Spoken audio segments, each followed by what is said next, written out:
Hello, I'm the DM, and you're listening to Campaign 2 of Fools and Flagons, the Tales of Archeron. We live stream on Twitch at twitch.tv/foolsandflagons.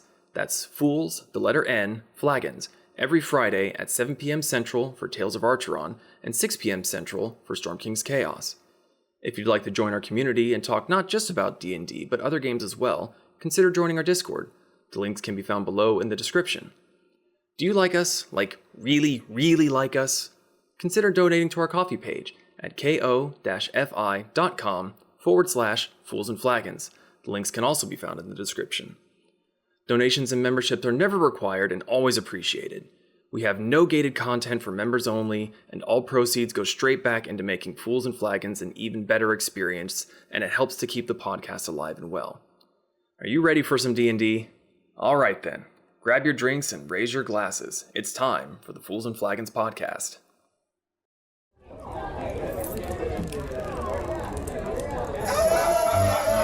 Grab your drink and raise your glass. Make a mess and kick some ass.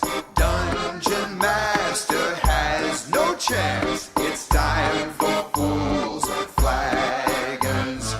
Raid the dungeons and slay the dragon. Sharpen your sword and prep your wagons. There'll be death and tons of magic. It's time for Fools and Flagons. Time for Fools and Flagons. It's time for Fools and Flagons.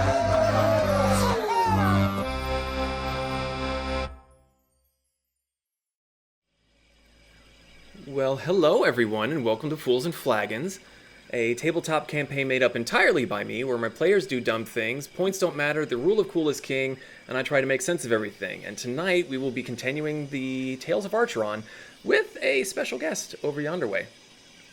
Yes. So, welcome, Nim. Unfortunately, Zeke is out at a con making some money. So to kind of fill in the gap, Nick graciously invited himself to come play with us tonight. It's how I make friends. The best of friends.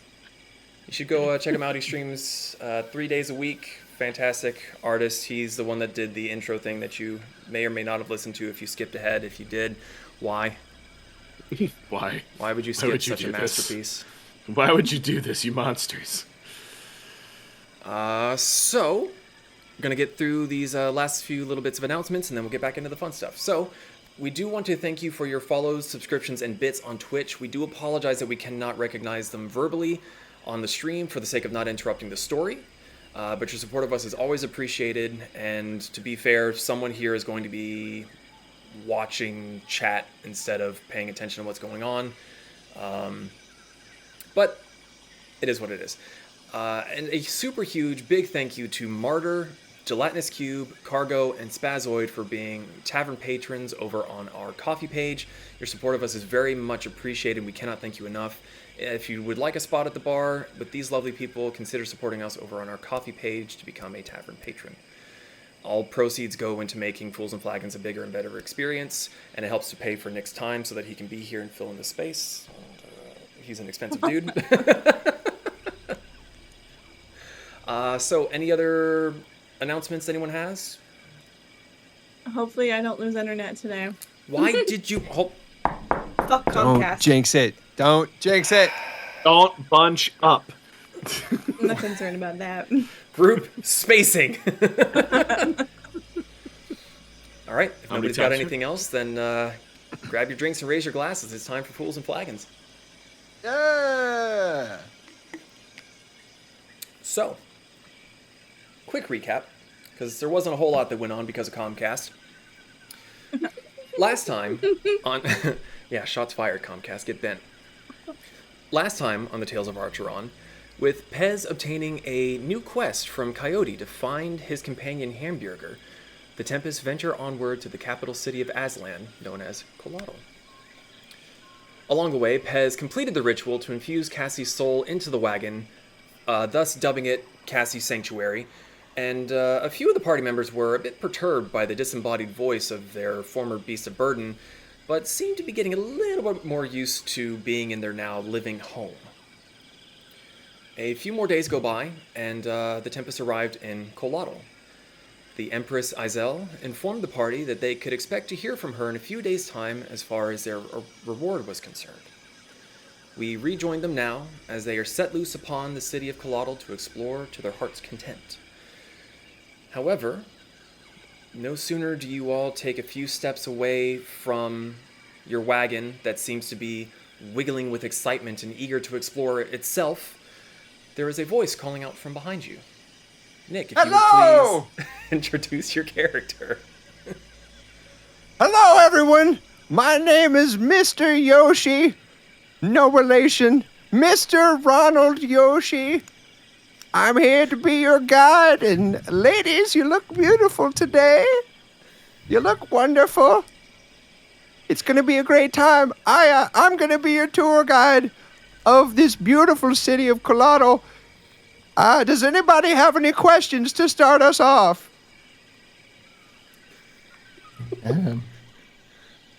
Assuming he's blankly staring with slow blinks, just like. Saw his hands on his sword, just like, should I kill him? Can you Maybe you're going to have to pay if you keep looking any longer. Can you describe what your character looks like? Yes, he's a halfling. He's a bit hunched over. He looks very, very old, but is not. He looks to be in his 70s or 80s, but is probably 45 at this point. He's kind of lost count. He's had a hell of a life. Literally lived 2 lives in one, and is he's an old man. He's got, he's lived multiple lives. We'll say that, but he's got glasses just like these, and any likeness of any other character is not intended and thus cannot be prosecuted. Does he wear a turtle shell, out of curiosity? No.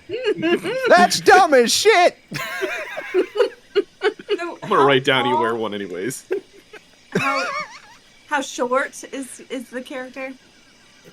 If you stood up full, he would probably be about 5'8", but leaned over, he's about 3'4". So he's tall. So for a he's like halfling. way. So That's he's got really the C tall. back right now. Okay. Mhm. Yeah. So wait a minute. Yeah, you're very tall for a halfling then. You're Yeah. taller than me. Taller than me. Damn. But I'm That's leaned not over. saying much. 5'8". Yeah, Pez, that's not exactly a great barometer. I don't know who that was directed at, but Okay, no los dos. I am leaned over very, very far. He's 5'8". That's what he tells everybody. It's not. There's no way that it's true, just because of how short he is. He's right at 4 feet, a little bit less than that.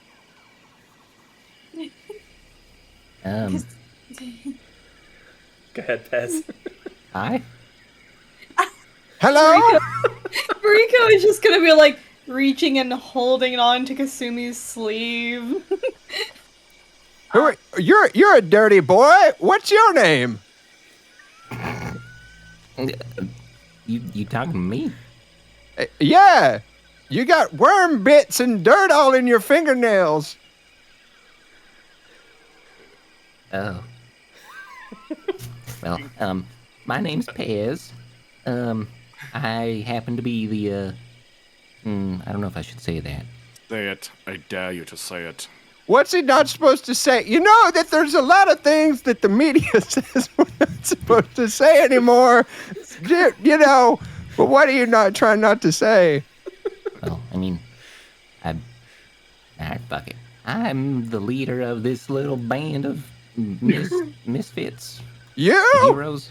Me. Holy Yeah, shit! It's You're not the leader? It's not the leader. I mean, Who is the it's leader? Who debatable. am I deferring to? Pez. Is this not? Oh. You have not Wait. been here long enough to decide this. You guys need to figure your shit out before we get started. There's no leader. We are all equal partners in this relationship. We are all equals. But I mean, That's a weird thing to say, but okay, all right. It seems like there's some sort of inner struggle going on within so I don't know. Does anybody have any questions about the city? Who are you? I just told you. My name is Mr. Yoshi. Mr. Mr. Ronald Yoshi. I think we're gonna last this whole night. I think we're. We're here in Tolani. You have landed on this beautiful pyramid, this beautiful thing in the middle of our beautiful city, and I have been charged by the gods above to guide you around this fair city. I may have some insight into things you want to do, but what would you like to do, everyone? You know the gods. Yes. Which god have you spoken with? I was meaning in more of a general sense, not a specific god, just a general kind of thing, just like on high. You know how people do. They say things and they don't mean them. Oh. No, my mother is Valkyrie and I talk to Colatl.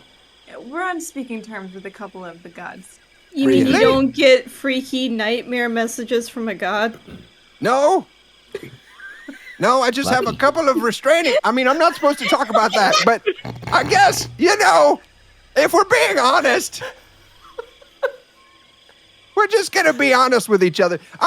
Listen, I need everybody to focus. Rein it in. Ladies, I'm going to take you around the town. I just know that we're going to have a great day. And I want you to really get a taste for the city of Colatl.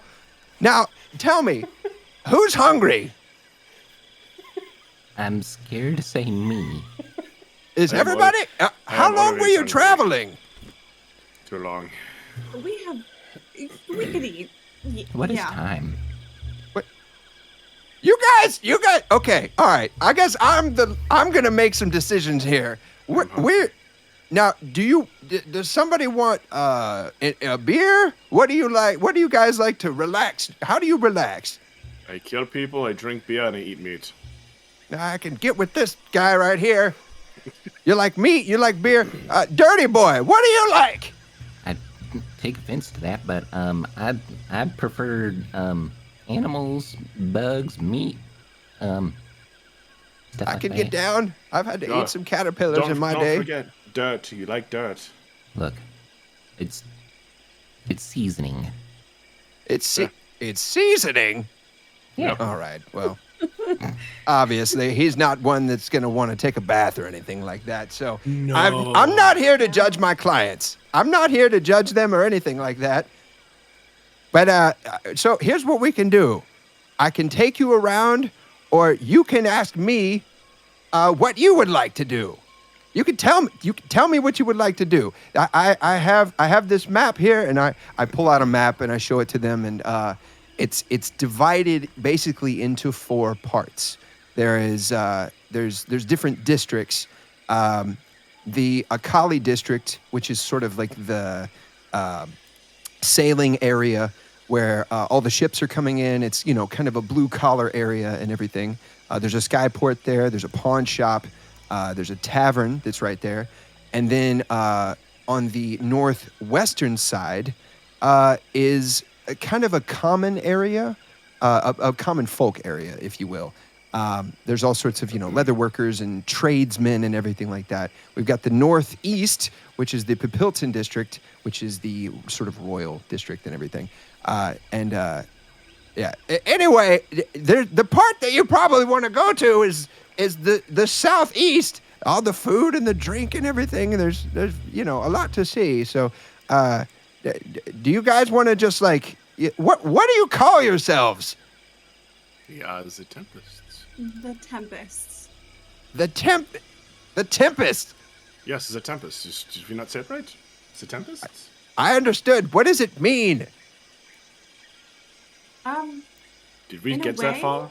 In a way, we're kind of bounty hunters. In a way. Mm-hmm. I'm so proud of you. We are registered as bounty hunters, I think so. Yeah. Are yes, we? mhm. Okay. I'll produce Okay, the license well- right here. I didn't, Tempest, wind. I can't read that. Tempest, wind. Mr. Yoshi, his eyesight is absolutely terrible. It's just like It's an one of eye. those- The paper was his- blank anyway. Chameleon eyes. Yeah. No, He just Men in Blacked you, just blank page. I can't read that. Okay. Yeah. Mr. Yoshi, where would you recommend we go get some food? Well, for a lady as beautiful as yourself, I would think the Moth Cat Cafe would be the spot for you. Moth cat? It's not too far from here to the southeast. I think it would be an absolutely wonderful place to go, get a little bite to eat, maybe some drink. Maybe you could meet some of the local townspeople or something like that. It's a good ambiance. You know what I'm saying? Gives Mariko a look. Mr. Yoshi, if you could make a perception check for me. Oh God. Yeah, First real roll quick. of the night. Mariko's just like doing like a slight bounce while holding onto Kasumi's sleeve. Like an excited 14! child. 14. You Blurts said out your 14 eyesight's pretty shit, right? No, actually, he's like, he says he's a rogue, so he's very like he doesn't Okay. he wants you to not know what's happening, which makes him a Okay. terrible tour guide. DM, did you make his character of curiosity? No. The halfling really I you let had him just choose nothing you let to him do choose with a this. halfling rogue, and I'm in this group with him. I had nothing to do with this. So as you are describing this and all, and you see Mariko, who had been hiding behind Kasumi, is kind of like bouncing, seems to get a little excited. There's a little bit of movement in the wild hair of Mariko, and you see this small little head pop out from just like barely in her shoulder through. What the fuck is that? It's Fluff. Don't scare her. Oh, does it have a name? Fluff. Fluff. That's Riko's just gonna like dig through her fluffy hair and just like hold out her yellow and pink moth cat companion. oh. Well, then the Moth Cat would be perfect. What a perfect situation. It's like I knew or something. It's like I knew. The gods told me. You know. Which one? So All of them. Follow me, everybody. Bring your weapons and don't kill anybody. For a little bit. Make no promises. The second part was good. Zon, Okay. Yes. don't kill anybody. But it's just It's a city. I don't know if you've heard of the Hammurabi Code. No? No? I haven't either. Let's move on. All right. Oh my god. Son just shrugs. Okay. So this massively overbearing character that just appeared and claimed to be your tour guide is now leading you down the very you're like 10 to 15 stories up. Like you are on the top of this massive pyramid structure where the Empress's airship had landed, and it takes you a minute to get down the entire way. And somehow Mr. Yoshi is doing very well, setting a very steady pace. And as he's leading you down, there's different switchbacks that you have to do to get around it. And he's able to point out to the different districts. He shows you where the McWalton district is. That's the trade district. And you can see there's plumes of smoke and just the hustle and bustle. You're able to see the docks where there's just sails and masts and just constant movement. And then he points out the Papilton district, the noble district, that's very, very pretty. Even from a distance, you can see the hedges, brightly colored tapestries and flags that just seem to be more clean and like maintained and uniform.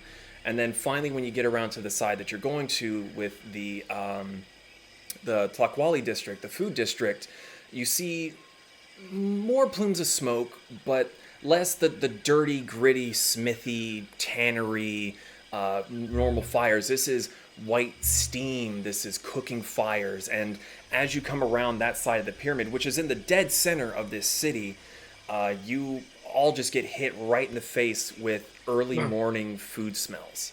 There's bakery goods. There's meats being cooked. Zon, make a perception check since you have a fairly high perception. What's my perception? Plus 9 plus 12 is 9 plus 12 is 21. Yes, that one. I rolled that. 21. Way off in the distance, you see a lot fancier than what you're used to, but you see stills way off in the distance. Just that shiny metal conical shape. You know what those are. I know what those are. That's the Hoppy Dragon Brewery, right, DM? Yes. That's the Hoppy Dragon Brewery, where we brew some of the city's most wonderful alcohol. It's delicious. I partake every morning, noon, and night, but just once a day, really. Oh, you have a schedule. That's good. Zod walks up next to Mr. Yoshi, puts his hand on his shoulder, and then just intensely holds tighter and tighter. Yeah, going Zod next. That's fine, weird man. Let go of my head. Just it's the shoulder, but sure. I thought you said head. I'm Taller sorry. than me. I have nerve damage. No, you grabbed his shoulder. Let go of my head. Zod looks back at the party confused. This is his shoulder, right? I ain't touching him. He said it was his head. Oh, okay. All right. Leading you on further down through the city. Once you're on the ground level, there's a lot of palm trees, fronds, jungle type trees with the big leafy canopies. The roads are very, very clean, very well maintained. It's weird to be in a city where you feel like you're in the jungle out like near Chichimec, but still being in civilization. Like there's just trees and shrubbery and bushes, and then just a perfectly well-maintained building just right there, and just a string of them. People walking up and down the streets in very, very nice clothing. After you haven't been walking for terribly long, but already you're starting to be able to differentiate between the different classes of this particular society. The workers tend to wear a little bit less, mostly just the essentials. The more hoity-toity, well-to-do, wealthier people in the city seem to be wearing more of the gold that Aztlan is known for, where the workers might have something that's a bit more practical, like bracers to keep their arms safe, shin guards. The gold that the more well-to-do people are wearing is a lot more aesthetic. There's necklaces, jewelry, head or chains that dangle along the forehead, hair pieces.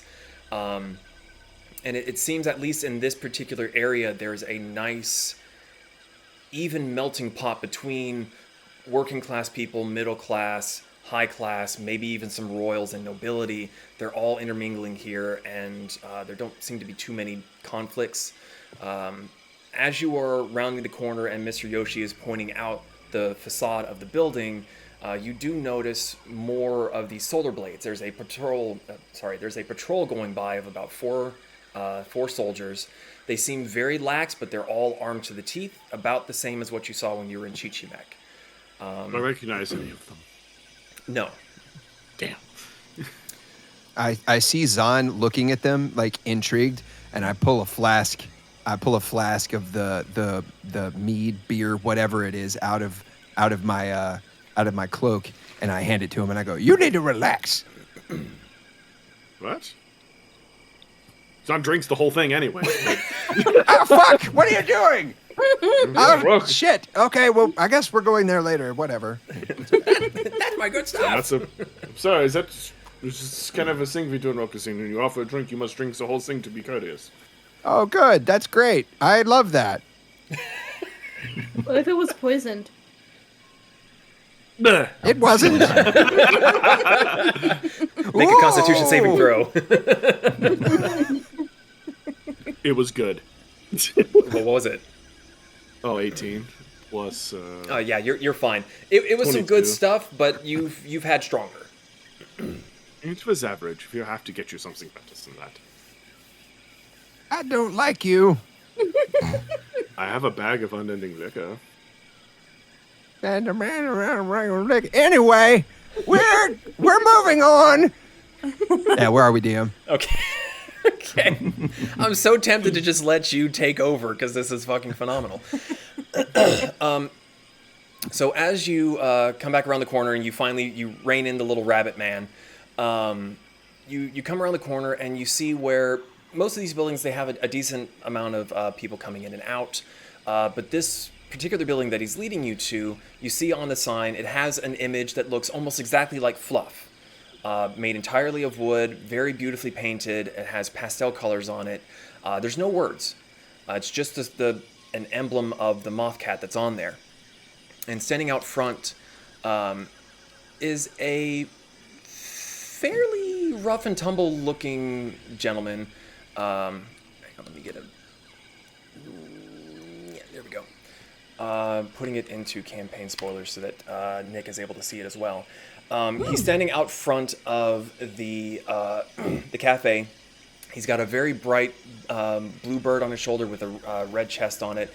His clothing looks a little bit tattered. Definitely seems to be not high up, well-to-do, but Zahn, with your expert eye and all, you're able to tell that this is a person that kind of knows how to handle himself.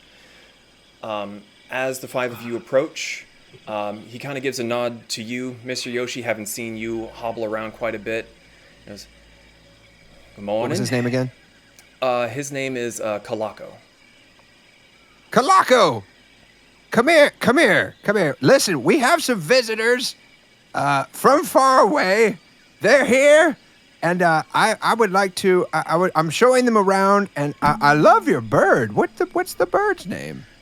Sorry, real quick aside, because I got super distracted by your character introduction and just threw me completely off. As you all were leaving Tolani, Brick decided to stay behind and get a little bit more acquainted with the soldiers that are there, the ones that he was modeled after. Since, food and all that isn't really his thing, he just said for you guys to go on and he would stay in the palace area. That's kind of where he is since he's not here today. So sorry, as you ask him about the bird, I got this in here when I was out on my last patrol out in the jungle. Kind of landed on my shoulder and wouldn't leave me be. Nice. He's beautiful. He's absolutely beautiful. Does anybody want... Can we pet the bird? I'm good. I have Magnus to pet. But it's another pet. You can pet the other... Mariko! It's so nice to have you here. You seem a little bit out of your element. Just a bit. Why is that? Where are you from originally? That's a good question. So, speaking of Mr. Yoshi, as you're looking at Mariko, she has very long pointed ears. She looks very elfish, though her skin is very, very pink. You've heard of elves, but you have not seen an elf. You swear once upon a time you saw a half-elf wandering around, but that might have just been because of what Zahn just drank.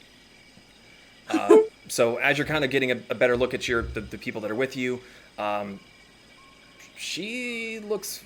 they all look very unique. I mean, Pez has frills that are kind of slowly floating. Kasumi has fox ears and four tails? Four foxtails. Four foxtails. Child. And of course, Zahn is a rabbit person. So this is a very eclectic type of group.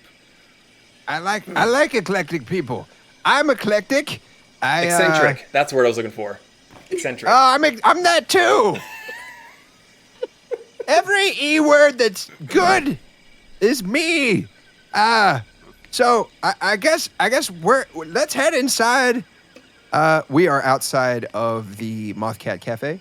Correct. Awesome. So if everybody's ready, we can head inside.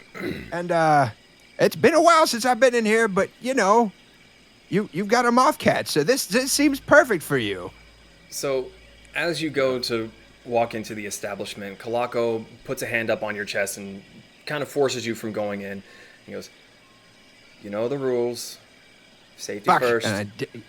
1 gold per person coming to visit." Yeah, I know. How much was it?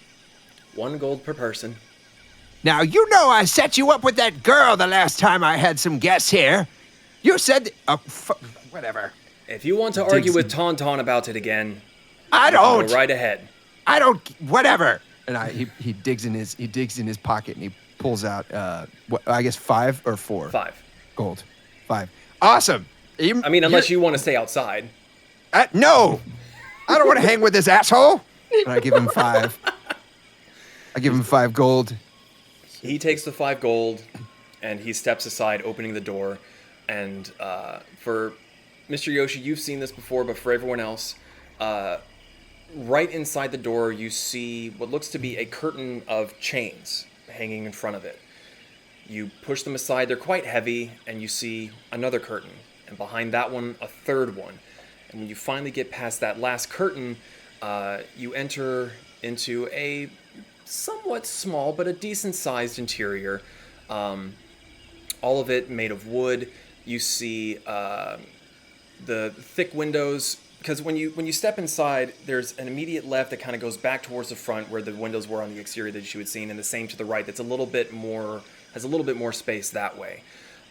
You see various platforms, hammocks, bowls, and perches, and you look inside, and there are moth cats everywhere. There must be 20 or 30 of them flitting around, flying across the ceiling, landing in perches, tackling each other down, wrestling. Let me see. Yeah, so the chains seem to be there to keep them from getting out. And Mariko, having been with Fluff for so long, you know how light they are. If you were to leave Fluff in here, he would not be able to get out without some assistance. There's a few patrons here this early in the day. They're already sitting down. You can see one of them has what looks to be some sort of paper that they're reading, some sort of journal. They're sipping some tea, and on their lap is 2 little moth cats just kind of, making biscuits. There's another lady in the corner that seems to be writing something down while she's drinking some sort of dirty bean water looking thing. Pez, you can smell it, and you're like, I want whatever she's got. And it takes you a second, but Mariko, you see that there is a moth cat in her hair, and you just see the head popping up and nothing else. And it's got this happy squinty eyes and everything. Standing more towards the back, coming through one of the back doors, you see a very tall, husky sort of woman. Looks to be a furbolg. Very kind of brown fur. The hair is green and seems a bit mossy. She's got a similar look to you, Moriko. Maybe a little bit cleaner, but she definitely has that wild, used to being out in the wilderness sort of style to her. And she sees you as you come in. She goes, "Good morning. Pick your own seats. I'll be with you in a moment." Thank you so much. Everybody take a seat. The first round is on me because Calaco's an asshole. I don't like people coming into my town and seeing that I have to pay for things right off the... That's stupid. He seems like we all sit down, and I turn to Mariko, and I say, "Is this like heaven for you or something? Because I mean, they're everywhere in here." I mean, I really like moth cats. Fluff is the best companion I've had, aside from current company. Well, thank you very much. Oh, you weren't talking about me. Damn it. Yep. Awesome. That was great for my self-esteem. It's early in the day, and I'm already... Okay, anyway. Mariko... I already know you. I'm gonna... Can I reach one of the moth cats, Ian? I was gonna say, all of you make animal handling checks here. Okay. Oh! Okay!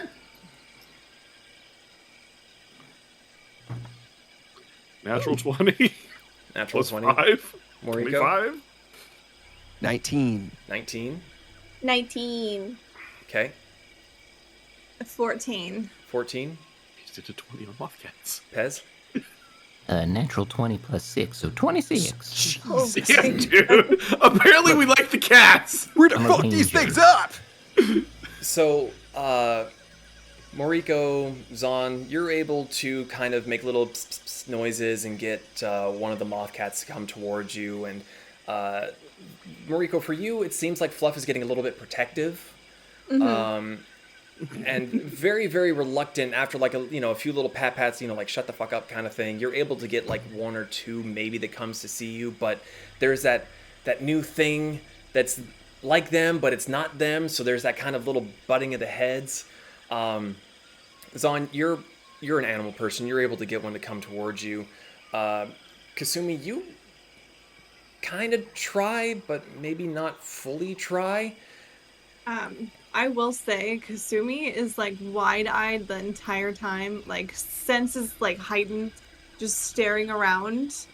And after a little bit, she is gonna go into fox form and just start like splooting and just like crawling towards other mothcats. So she just transformed into fox form. She is now like this tall and has 4 foxtails sticking out, and she is full on crawling. So are you creeping towards one of the? Okay. Yep. Kasumi, behave. Do not eat some moss cats. Ian, do I see her doing this, or am I like? Are you being sneaky, Kasumi? No. She thinks that she's being playful, but we'll see how the mothcats perceive it. Okay. Let's see. Oh, I don't see it at all. I rolled a 3. I just rolled it for like I wanted to see if I would see it. I don't notice it at all. I do notice that she's gone, and I'm like, oh, she must have gone to the outhouse or something. So you're looking to play, not to hunt? Okay. Yeah. Make a persuasion check for me. Okay. Persuade them.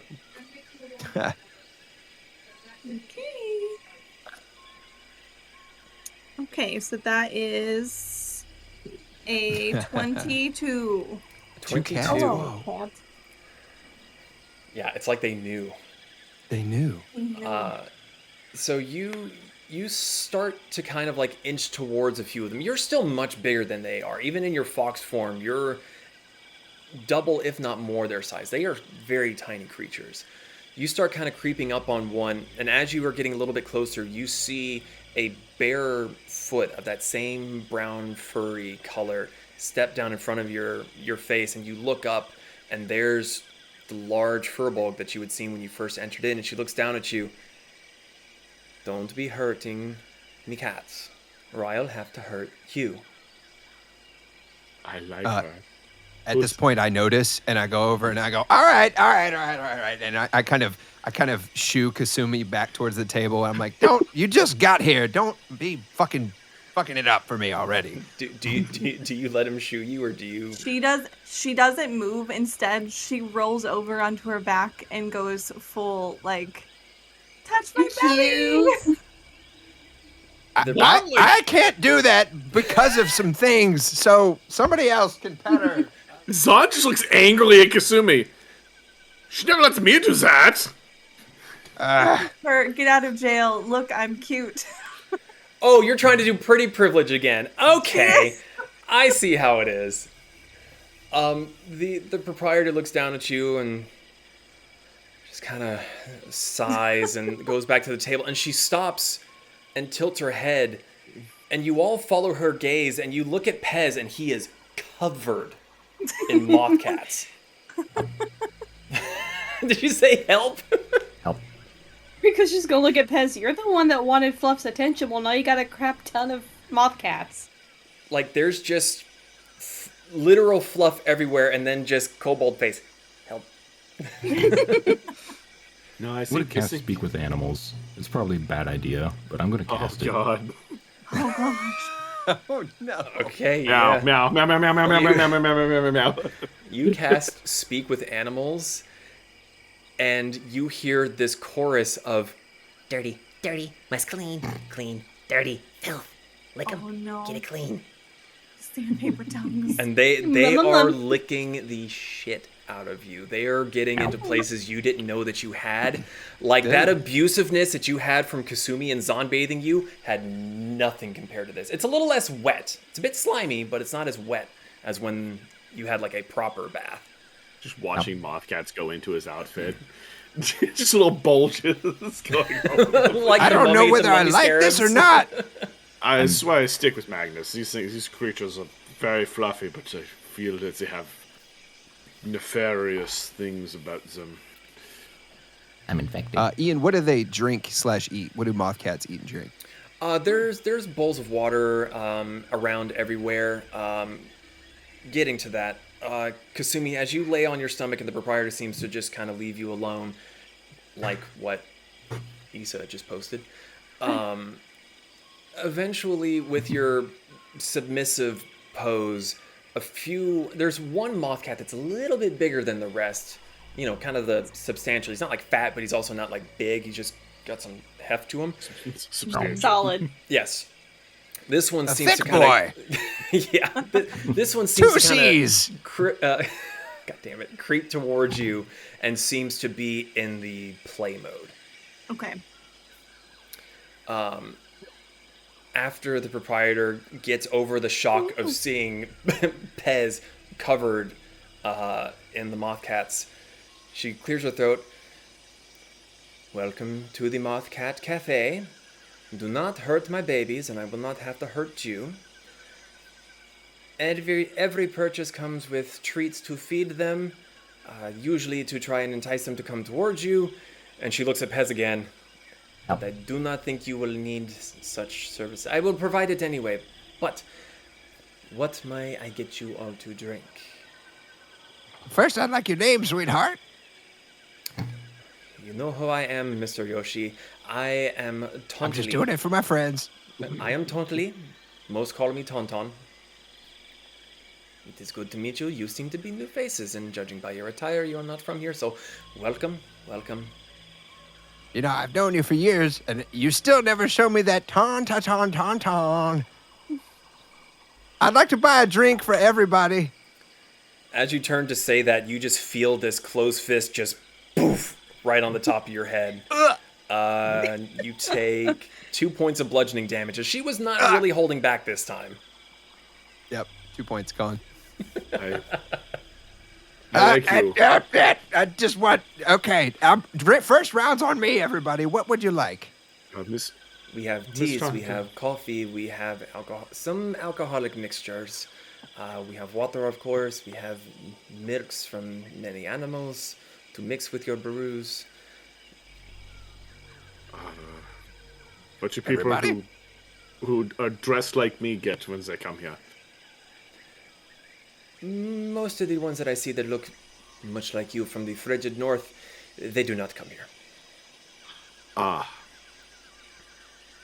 But probably something to eat then. I have Later. I have very little in the way of food, mostly small pastries, some biscuits. Do not do too many of the cookings. It riles up my babies a little bit. Coffee? Yeah, what Pez said. I want coffee. 2 cups of coffee. For you, my dear. She's looking at you, Kasumi, who's on the floor. She can speak like this, yes? Nine, I do not think so. No, but she likes the leaf juice. She likes the tea. I will get a cup of tea, and I will get you some other refreshments. I will be back momentarily. Something with frosting, please? I can get something with frosting, yes. Oh, are you opposed to other creatures being out too as long as they do not hurt the wildcats? Sorry, what, say again? Are you opposed to other creatures being out as long as they do not hurt the moth cats? It depends on the creature and the size. Zon pulls out Magnus and puts him on the table. Also, Yes. Mr. Yoshi, can Oh. you describe your creature for him? I'll do better. I'll put it in campaign spoilers. All right. You see that on the table. This particular creature. I suppose. Sorry, say again. Oh no, I was saying I keep. Sorry. Oh, what is that? This is Magnus. It looks like a shrimp and a dinosaur had a baby. Just from all I can glean from his existences, he is magically created and he is adorable. Zon pets him. You know, He's everybody very smart. says their kids are beautiful.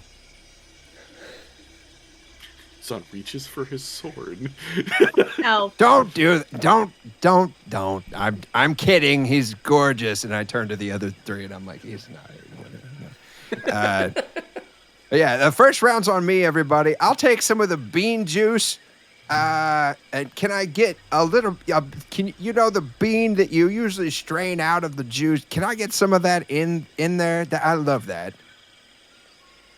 I am familiar with your taste. Yes. She seems Thank to you. be just a little frazzled with the uniqueness of your group. She does disappear for a short amount of time. It's maybe 5-10 minutes or so before she comes back with a tray. She sets them all down. She kind of looks at you, Pez. You're still kind of covered, and she's just kind of seems to be trying to hold back like laughter. The seat that Kasumi had been in has a tea put down in front of it. Moriko, you get a duplicate of Pez's coffee. Zon, you specifically get a pastry that seems to have some little swirl of icing on the top of it. The rest of you have what look like scones and little biscuits. Seems to be not so much a place for meals, but it's a cafe. Mr. Yoshi, you do get your particular brew that you requested, and as usual, she's able to get it exactly how you like. You have your drinks and all, so... How long have you been here, Mr. Person Yoshi? That's not my name, but I'll let it slide. I've been here for a very long time. I've lived multiple lives. So you keep saying that. What do you mean by multiple lives? I've only said it one time, but I guess I said it earlier, but I don't remember if I was in character or not, so we're just going to keep on going. But at one point, I was a fighter during a war, and then I sort of got into this life, but I was more on I was behind the counter. I was working in food services and drink services, and I what? Did you die? No. When I say what's up with this guy? I had multiple lives. I'm saying that the reason I look so damn old is because I partied hard and I fought hard. I played hard and I worked hard. It's an expression. Do you not have expressions where you're from? Very different, but I guess I can understand since I used to be blood red. Exactly. So. And why did you change? A evil entity sucked the color out of me. Like, sucked from where? Son composes himself as he tries not to laugh really hard. Mr. Yoshi is totally unfazed by his own question, just like he's genuinely curious. So it means of magic, other than that I don't know. That sounds terrible. I thought it was going to be something fun. He kind of trails off, like he's just being gross. Yeah, funny like how? Yes. Actually, that's a good question. Funny like how? Wait, what? I don't know what you meant. Yeah, how would it have, what would have made it be the funny aspect? I thought it was... listen! The gods are watching us right now, and there's a terms of service! Which ones? Yeah, which gods? The gods above in the sky. Listen, folks, I'm not into this kind of thing. I don't know. I just know that there's things you say and there's things you don't say. And I kind of wanted to hear you say something, Zon, that you wasn't supposed to say, but I guess you can't say it. So. I mean, I can say magic. That's what we'll call it. Magic. Absolutely. It's sucked by magic.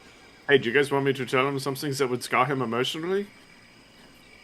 Kasumi's like, yeah, sure. And you look over and she's back in human form with her teeth. When you turn back into human form, the moth cat that you had been kind of like playing with is now crawling all over you. So, Mr. Yoshi, you want some fun facts about Zon? My father is We'll see about that. So my father is a world-devouring entity who's hell-bent on killing all of our gods, and killed my mother. What, did you see Guardians of the Galaxy or something, and then just like stole the? I don't. Okay, all right. That's There was a really popular movie here in town. But either way, no, that sounds awful. That sounds absolutely awful. And did you defeat him? You remember who I said my mother was, right? No. My mother was Valkyrie. This is a god. Oh, I thought you meant like just a Valkyrie in general. Like, you know, there's a lot going on right now, and I'm just trying to drink my bean drink. Would you like I want to see show him? you around my city. I can let you go meet him. I don't want to do that. No. Just like exactly we have it. No. I don't. Kasumi, we don't want to do that, do we? We don't want to do that. No. What's this guy's deal? A lot of things. Oh, okay. We're all a little traumatized. I'm not traumatized. A few cards short of a full deck, if you ask me. Again, you see Pez, full Christmas story. Help. Mariko's gonna try to like lift one of the moth cats off of I am Pez. too. I'm just gonna lift one off of him and it like make it start drinking my bean water. Oh, you're making the moth cat drink the bean. Okay. Yeah, the bean juice. It's, God, please it's don't let the not lady difficult see. to remove them. They're not terribly strong creatures. There may be like a little bit of claw action on some of the clothing, but once you kind of get them a certain distance, they kind of like pop loose, and you're able to set them down, and they kind of like scatter off to wherever they're going. With the help of them, Pez, there is one that's still kind of sitting on your hat, but you have mobility again. Let's see how long does this last for. I doubt that highly. Wait, did you say that you're their king? No, I feel clean. Oh, you feel clean. They made me their king. Hey, as long as you got clean somehow, that's all that matters. Even if it was a bunch of things licking you clean, that's all that matters, my friend. So everybody, where would you like to go next? Is there anything, or do you want me to just take you around? I know, Zan. I know you want to get drunk. I know that. We're not gonna do that just yet. Is there anything that anybody else, Pez? Is there anything you want to see now that you're clean? Your scales are quite lustrous right now. The light it burns. Other than rolling around in dirt, you got any places that would sell ammunition for guns? Absolutely.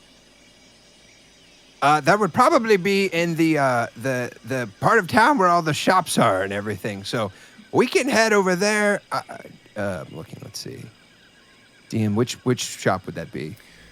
You're not terribly familiar with firearms. You know of them, that they're from the far off western lands. Which now that you kind of get a better look at him, he does have that look that's where he's from. Best potential option. Just from how like fancy the ammunition sounds like, it sounds like a metalworking thing. So potentially the Gold Chime Smith might be able to do something, but you're not entirely sure about ammo or ammunition in general. It's either going to be the smithy or maybe the magic shop. Okay. Well, we can head towards the smithy. I'm one of those tour guides that like. I don't know if you guys have ever been to Mexico or anything like that, where like you'll ask for something and they take you to a place that has nothing to do with the thing you asked for, but it's just like a place. So I guess I'm gonna lead everybody out of the Mothcat Cafe. Once everybody's had their drinks, I make sure that everybody's good, and then I'm gonna sort of take them around. What time is it right now? So it's about mid-morning, but as you are starting to leave, let me see. I don't like that. So, as you are all leaving, Mariko, you feel a very heavy hand on your shoulder. He goes, "One moment, sorry, there's one still stuck in your hair here." Well, that's not mine. No, that's hers. She kind of looks at it for a second and goes, "Oh, I'm sorry." And of course, Fluff was just like bapping, just like the rapid bapping. I am so sorry. I did not know. I have not seen anyone else with the Mothcats before. I found Fluff when Fluff was a baby. A baby If you do fluff? not mind my asking, where from? She's gonna look to everyone and be like, the Tempests Mountains. Interesting. Yeah, I didn't think that they would live there either. It seems like a place that would kill them quite quickly. No, that is where they are from, but that is not the place where just anyone can go to. That's very, very guarded. And I must admit I am intrigued by you, but, oh, I'm getting the finger. Oh, please stream. D&D Beyond is not Comcast, so you should use them. Yeah. Fuck Comcast. Sorry, someone was talking to me. I'm I'm sorry, do I sorry, need what to... was that? Yes. I forgot when you had hit... What was the last thing you heard? People are not usually from there. Oh, yes, that. Okay. The Tempests Mountains are usually very guarded. People do not just go to them. So, I was shipwrecked. pardon me for...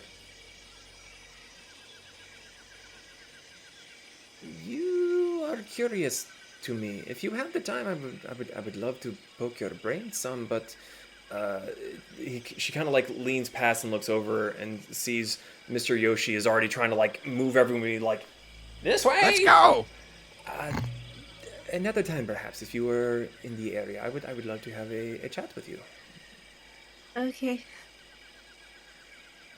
Enjoy your stay. And she lets you go from there. And you do, kind of looking back on it, a lot of the moth cats that are in there are lighter. They lean more towards whites and being very pale pastels, whereas Fluff is like just color. Rosy maple moth. Yes, very, very, very incredibly colorful. So you all leave out of the cafe, and where are you taking them, Yoshi? I'm going to take them around back towards Tolani, but around to the east so that they can see the more royal part of town, past the Minstrel Tavern and, the bathhouse. I really want to show them the temple. That's like the big thing I want to show them. Okay, so taking them the long but way around. as we're leaving, I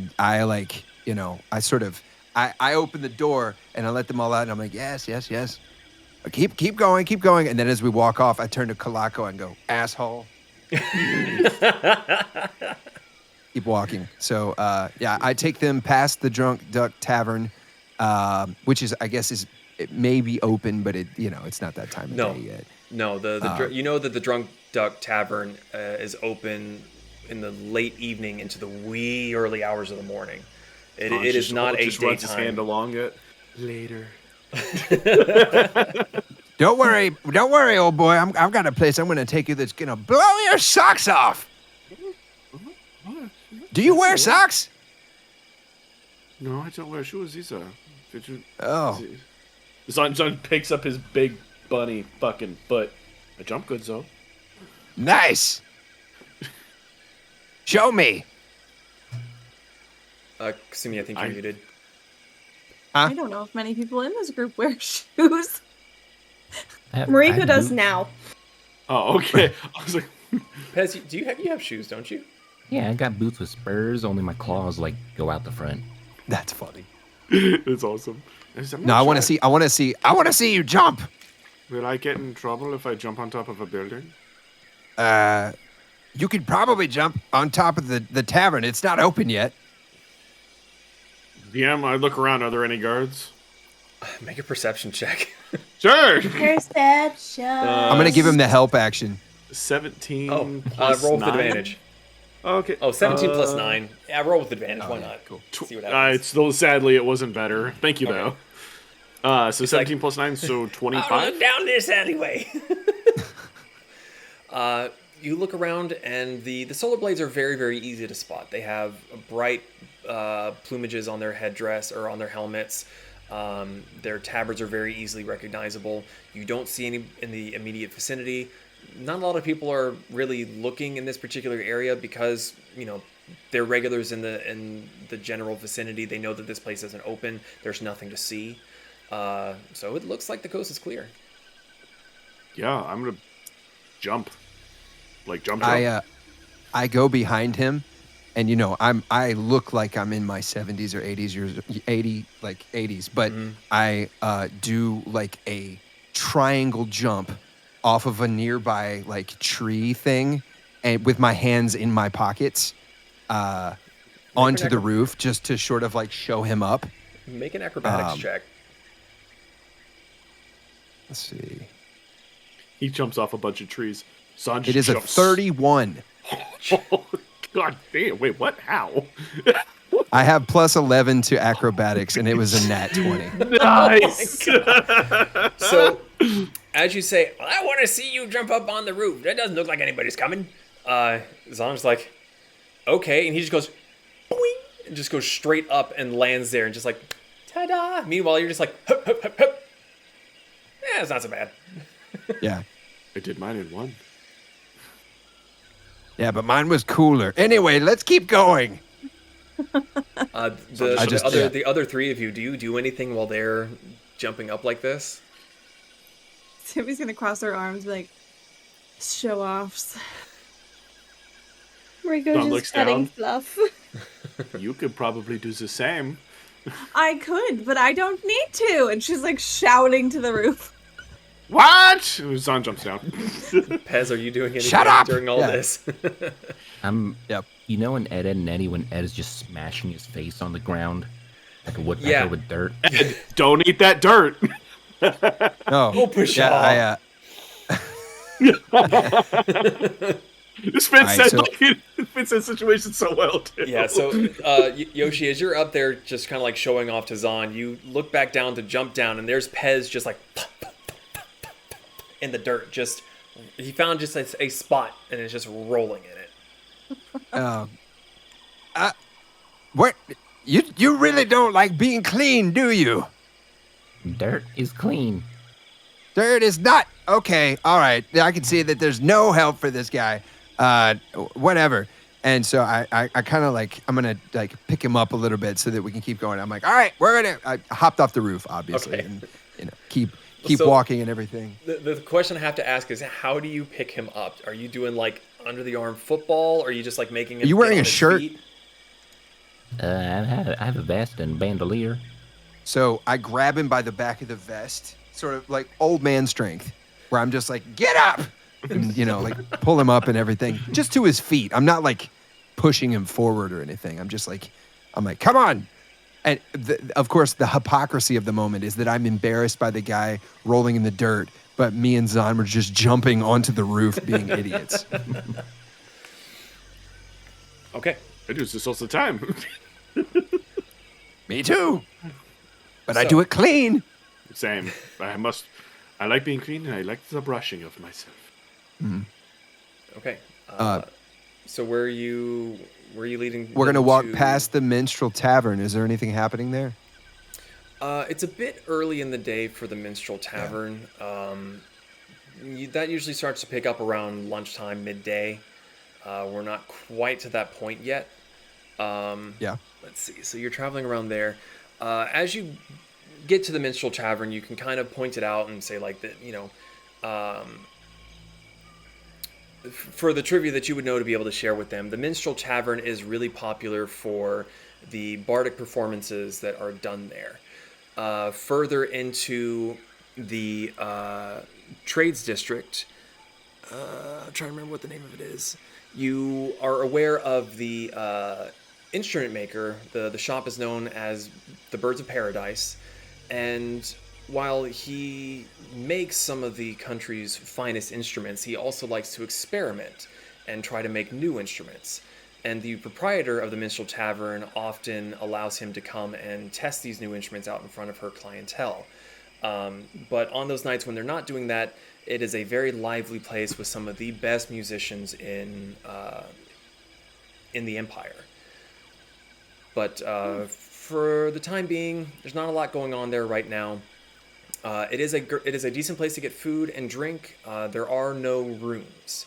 Most of the people that are either end up there drunk in the afternoon are usually shuffled towards the Royal Blossom Inn, where they are encouraged to sleep off their nightly revelries and pay a fairly hefty sum in the morning when they wake up and realize, oh fuck, I'm here. Yeah, leading them past that. You said that you were going to take them to the temple, right? Yeah. But as we walk past the Minstrel Tavern, I go, my friend Eddie plays there all the time. He's kind of an idiot, but he's very talented. And we walk past that to the Tlazolquatl temple. Little self nod there, humble brag. I don't know what you're talking about. So, This is a big temple. yes, leading you further down the road.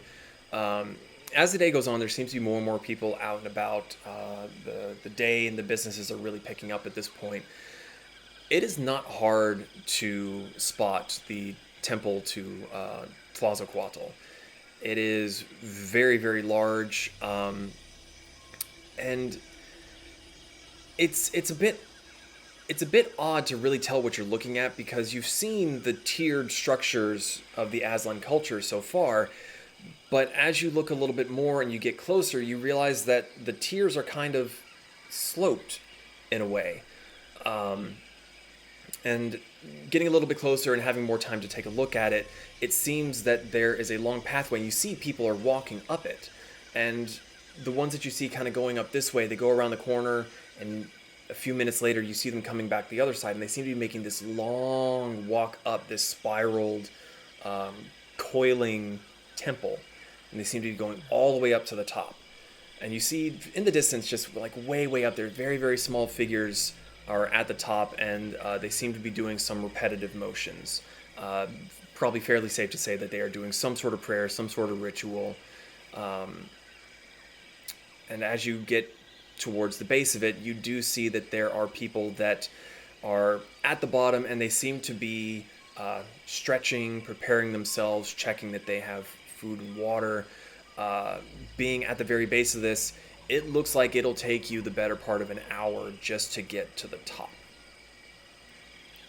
And for Mr. Yoshi, you would be, with the tour guiding this that you've got, the whole point is that the trip to the top is meant to be enough time for a worshiper to reflect and properly ponder what they want to bring to Tlazo's attention. It's meditative without sitting still. So as we walk towards the temple, I start to tell them this story of Tlazolquatl and Shinshi, these two dragon lovers that represent, these sort of two different nations that are at odds with each other, but they have games, kind of like the Olympics, to keep the two nations from fighting. So Tlazolquatl is a beautiful emerald green serpent with stripes of yellow feathers trailing along his back, leading up the mane. I used to worship him all the time, but then I traveled the world, and life changes and everything. But Shinshi is this beautiful golden dragon, sort of a serpent with arms that end in 3 claws, but she's got no legs, and she's got red fur, that kind of tufts that sort of look like fluff, just a little bit, covered in fluff, just all over her. But the two of them, they each represent a different nation, and these two nations come together. And does anybody want to go to the top and reflect upon your life? Mr. Yoshi does it all the time. I'm not religious, but I'm spiritual. Well, on the bright side, at least one of us knows about Shinsei. Zon just slowly turns over to Kasumi. Don't you have something for Shinsei? Yes, and she might be quite upset if I take time to go to her counterpart's temple instead of bring her what she's waiting for. Out of game, Ian, do these... this is the temple to only Tlazolquatl, right? Correct. Okay, cool. That's the part of the lore I didn't know. Gotcha. Yeah. Well, Yeah, I so- totally understand that. Anybody else want to walk up? Are we all good? Tlazolquatl is the dragon deity for the Aztlans, and Shinsei is the dragon deity for Takatari, which, as you look at Kasumi in her attire, she's very obviously from your neighboring country. Gotcha.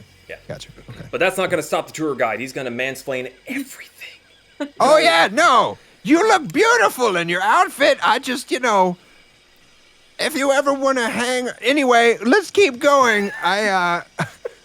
We could keep on walking past the temple if nobody gives a shit about this thing. I knew a lot Alright. about it. I guess, whatever, nobody cares. So Listen, we're going to keep... Mr. Yoshi, it's okay. I just don't think she can go, and I am a priest of another religion, so I do not think that it would be good for me to go either. Well, I didn't know if Dirty Clean Dirty wanted to go up there or if Mariko wanted to go up there. I don't know. You know, she obviously, you know, she's overwhelmed. So, Mariko, correct me if I'm wrong, but as he brings up the whole thing about deities and all, you just get the 1,000-yard stare. Just kind of, not really looking over anything, just glassed over. Mariko, you're really middle distancing right now. What's up with that? The little bit of experiences that I've had with deities, not fun, not great. I'm okay. Good. Well, same, but you know, mine was more of like a gentle slope down of, you know, falling belief. It sounds like yours was more of like a Looney Tunes cliff. We have Looney Tunes, a cliff, if you will. Just a you sort of walk out there and then you realize there's nothing underneath you, and you just fall, and you know. Yeah. Anyway, we're gonna go to the smith for Pez. What's up, Kasumi? She's just sitting here just laughing, and she's like, yeah, you know the trauma I mentioned earlier? That's one of those traumas. With a god? Yeah. Yeah. Oh, I'm scared to sleep. You're scared to sleep? Yep. Mr. Yoshi sleeps all the time. He just wants to dream of sweet babes all the time. That's the only time. Anyway. Where do you find the sweet babes in which you They're in my dreams, idiot. Let's keep walking. Son just stares there for a second. Oh, God. I'm like already out of earshot. Just like walking forward. We'll kill him for that later. It was clever, and you know it. All right, so we're going to walk towards the Gold Chime Smith. Is the smith open? Because that was the one thing that Pez said that he wanted to do. So as you lead them across the borderline, it's relatively gradual, but you don't really notice it until you've like properly set foot onto the roadways here. The roads are a little bit dirtier. There seems to be a little bit less care taking on the exterior surfaces. The people here are not trying to impress, they're trying to make money. They're trying to further their trade, further their skills. And as he leads you past the temple to Colatl, you all begin to hear these very deep, resonating chime noises. And it was very, very subtle at first. It was kind of hard to tell really what you were hearing. You maybe thought it was just a bird. But as you're getting closer and closer to your next destination, they become far more prevalent. We're talking like the sound that the 6 and 8 foot long chime pipes are able to make. It's very, very prevalent and popular in the area. Whenever they're taken down, for Mr. Yoshi, giving his whole spiel, whenever they're taken down, a lot of people become a little bit worried and slightly superstitious because they're so familiar with the sound that when it stops, it's kind of that moment of what happened, what's wrong. It's usually just for repairs or for cleaning. Let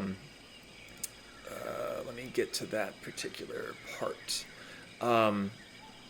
But he gets you there, no trouble. Of course, taking you a little bit of way to show you more of the city. And as you get there, it looks almost exactly like you would expect a smithy to look. There's a general heat radiating from it. A lot of the work areas are open to the air. There's one smaller area that seems to be enclosed and indoors. Might be where he sells some of his, where the proprietor sells, the pieces that are finished. It could be his home. It's kind of difficult to tell from this particular area. But as Mr. Yoshi gets you closer to it, you do, on top of the chimes, you hear the very staple sounds of hammer hitting on anvil and whatever metal that the proprietor is working on. And from behind, you see a very, very large, muscular, furry figure. It's difficult to tell what exactly they are. but they put Brick's height into question. They are large. Would I know who this? I would know who this is, Yeah, right? yeah. Sorry. So you know that this is Tempests. How do you spell that name? Tepost. Oh, exactly how I thought. Okay. I get it right for once. Everybody gets one. You said he's furry? There's quite a bit of hair covering the entirety of the arms and back, the very, very muscular arms and back of this figure. How old is Tepos? I would probably know that. You're not entirely sure. Okay. You Does know he that he's been appear around for a really, youngish really or long old? time. Okay. So, okay, he's been around for a long time. Cool. Yeah. So as we walk up, am I able to walk up straight to him? As close as you would want to get to something that hot. Gotcha. So I'm yelling from far away, like, Tepos! Tepos, you old bastard! What are you doing? The clanging stops and the figure turns around, and as the head lifts up, you see long floppy ears, two very, very long horns coming from the top part of the head. And as the figure turns, you see that it is a minotaur. And there's a multitude of trinkets and amulets and just gold accessories hanging around the horns, adding little, very, very soft tinkling, jingling sounds as compared to the wind chimes out front. But he turns and there is a massive hammer in one hand and what seems to be a blade in the other. And he turns to look at you and snorts. What? I've got a friend here that could use some of your help. How have things been, though? Kind of looks at you, grunts once, and quenches the blade into the trough of oil. Flames erupt from it and eventually die down. He sets the hammer down onto the anvil with a heavy thunk.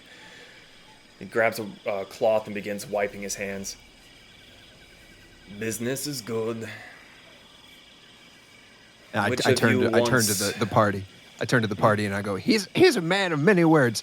My friend, he has some contraption. I've heard of it before. And I turn to Pez and I say, Pez, can you show him the thing that you wanted?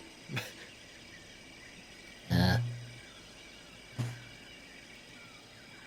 don't have Do a you good need an extra problem. bullet? I got one. I just pulled up a bullet. Tempted to go grab one.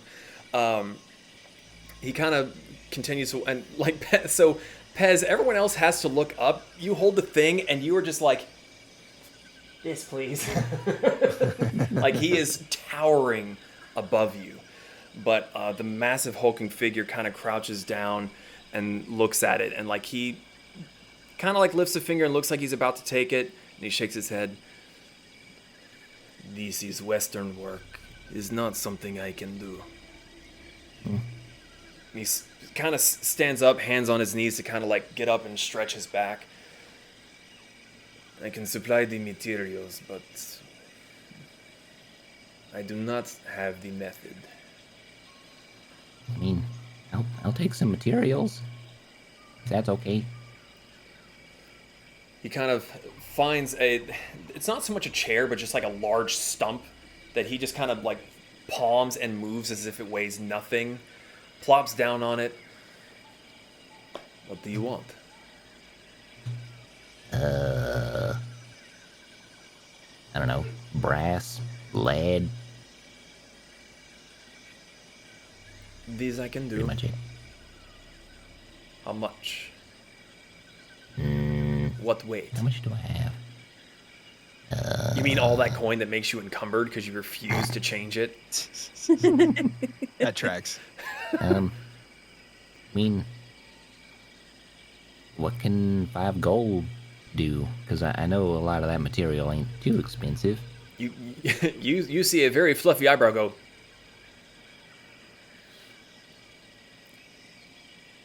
For 5 gold, I can get maybe your weight plus. of shit. materials. Um, It is raw. You will have to work yourself, but it is I mean, good. Yeah, I can do that. If you're okay with parting with some of that. I am more concerned of how you are going to move it from here. I have friends. Rick is not possessed. He kind of looks over at the rest of you, and then over at Mr. Yoshi. I don't know. Hez is really strong. He's won an arm wrestling contest. I can lift more than him and carry more than him. Then why don't you carry it? Yeah, I mean, that's very kind of you, Zahn. I'm not carrying it. It is your stuff, and you did not ask me nicely. I can see Pez later. I'm coming! Well, I mean, doesn't bag of holding, doesn't that, like, lessen the weight of stuff? Slight. You guys have a bag of holding? A pocket We have, of holding. we have a couple. It's a pocket dimension. No, Oh, I know all about bag of holding. I just didn't know that you guys had one. That's awesome. Wait, do you have that, Pez? Yeah. That's where my sovereign glue and stuff is. Oh, that's right. Yes. Broken About the item. sovereign. This motherfucker got so lucky he got both the sovereign glue and the solvent. This whole time, Zahn is just kind of sneaking closer to the sword that Boss was making. So yeah, it can hold up to 500 pounds and it weighs 15 pounds regardless of the content. So you could put it in the bag of holding. All right. You just give me just a moment, and he grabs your bag, and he has to the bag, but he goes over to his workstation and he just he picks one up, looks at it, puts it back in, gives a nod, fills, and he gets you about twice your weight worth of materials. Jesus. Hell yeah. Pez weight, not like total weight of all your equipment and shit, you fucking doomslayer. It's all fun and games till the Doom music procs. Where I see Zahn walking. Sorry, Kasumi, you go. Yeah. Sorry. she's looking at the blacksmith. Where did you get those trinkets on your horns? He kind of picks up another piece. This one looks more at the bronze nature. He kind of glances back. I made them. Oh, you made them. I'm sure you did. You're not a jeweler, though, right? No. Okay. I do know the jeweler. But no, these, and as you kind of get a better look, there's like one or two things that are like really, really intricate. The rest are very like blanket and crude. Like there's definitely the shape of like an animal, but it's not super detailed. And you can Beaten with a hammer. Well, it's got the hammer dents in it. Okay. correct. Like You don't know what animal it is. Yeah, it is in that shape that is recognizable as something with 4 legs, a head, and a butt. Okay. But compared to like the jade figurines that you offered to Shensei before Yeah. that were beautiful and immaculate, you could tell exactly what it was. It's like, well, that is an animal. Okay. That kind of looks like just a lump of really pretty shiny metal. That one is like really, you see one locket that seems to be hanging from there. And you know, you look around his shop and he's got some really good items here, but they're bigger. They're more manageable to his thingies. You said there's a jeweler in town? So would be interested in this too. Yes, and he kind of points through his wall towards the west. Yeah. You would look for the polished gem. I could take you there. Okay. I would will mind not. a couple trinkets. Add that to the list. Let's see. Um, Yes, Ben? Say, I mean, you're a minotaur, right? That is what they tell me. How familiar are you with some of your other kin? I do not understand your question. I'm just curious, because back out west, there's a famous minotaur bard named Herman LeBouf. I didn't know if you ever heard of him before. I think I have heard this once before when I was Very far into my cups. But I have not seen him. He then takes your little sack, hands it to you. Is there anything else you wish to get from me? Asumi transformed again. I'm still inching towards the sword he was working on, curious, just wanted to look at it closer. It's very crude at this point in time. It seems like he's only just started to stretch it out.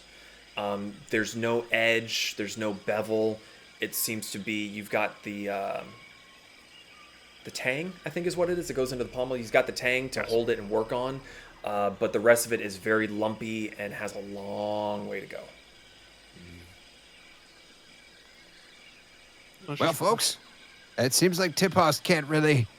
Well, I mean, aside giving you from a bunch of metal into your magic bag, I want to know more about the bag later. But should we... Zahn, I actually have a place that I'd like to take you. I think you'd like. What would this place be? It's a magic shop. Zahn's eyebrow perks, and he lowers it.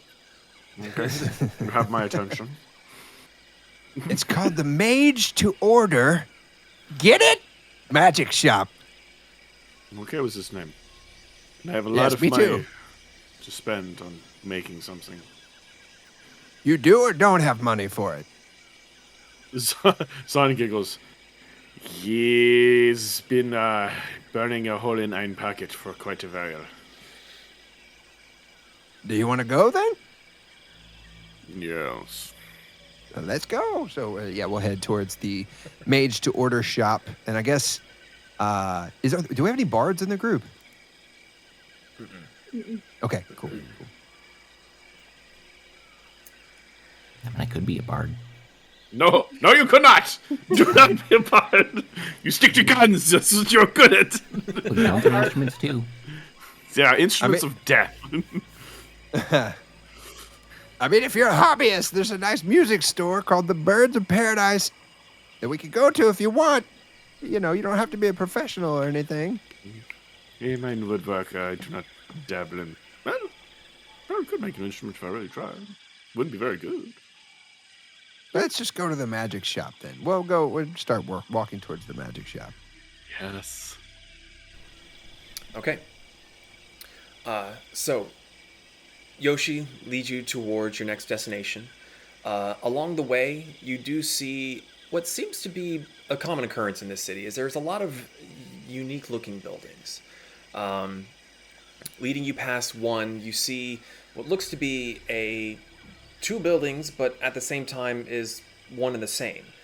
The lower floor has a building on the left and building on the right with a very narrow alleyway between them, but they're connected on the second floor up above. And you see on both sides, they seem to have similar yet different signs on them.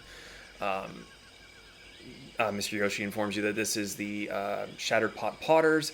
They're very prominent in the area. They're very good with working with clay. But mostly kind of showing it to you because of how odd the building is compared to normal structures that you've seen in the past. But eventually he does get you over to the Mage to Order magic shop.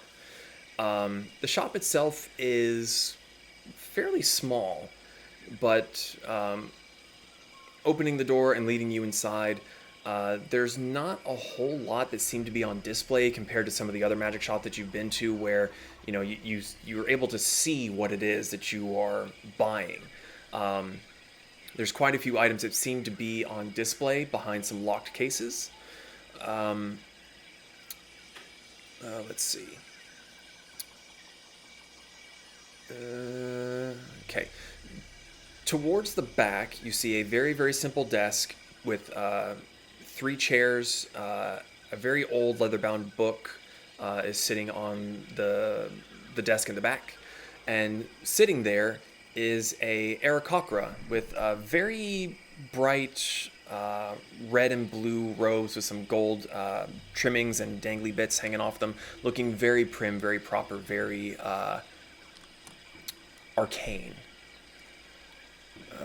Let's see. You got a picture? Yes, I was working on that.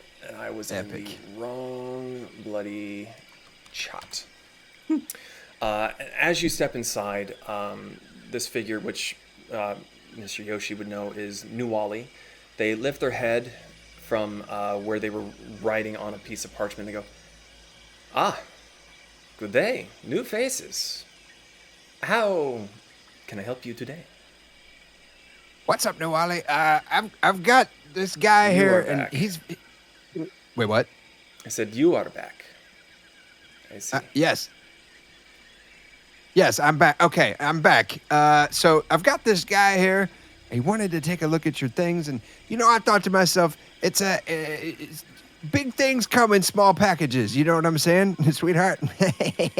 So, yeah, I just wanted to bring him into your magic shop and let him see your wares. Is Nolly a guy or a girl? It's a male. I didn't. Why does that matter? Nothing? Curious? No reason. He was about to flirt. No. I was just kind of curious how Yoshi spun. Yoshi spins wherever the wind blows, baby.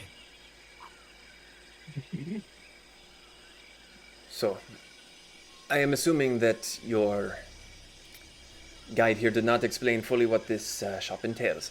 I do not keep my stock here. I do not keep stock. There is something you want, I make it. Oh, that's even better. So, what is it you want? I'm looking for something. So, pardon my stupidity. I am very new to this area. So you do make magical items, obviously. He kind of gestures around the room, and you do see, looking where he's gesturing, you do see displays of rings. You see another cabinet that seems to have a carpet rolled up inside, hanging next to a broom. He goes, "Yes, I am very familiar with making magical objects." How powerful can you make some magical objects?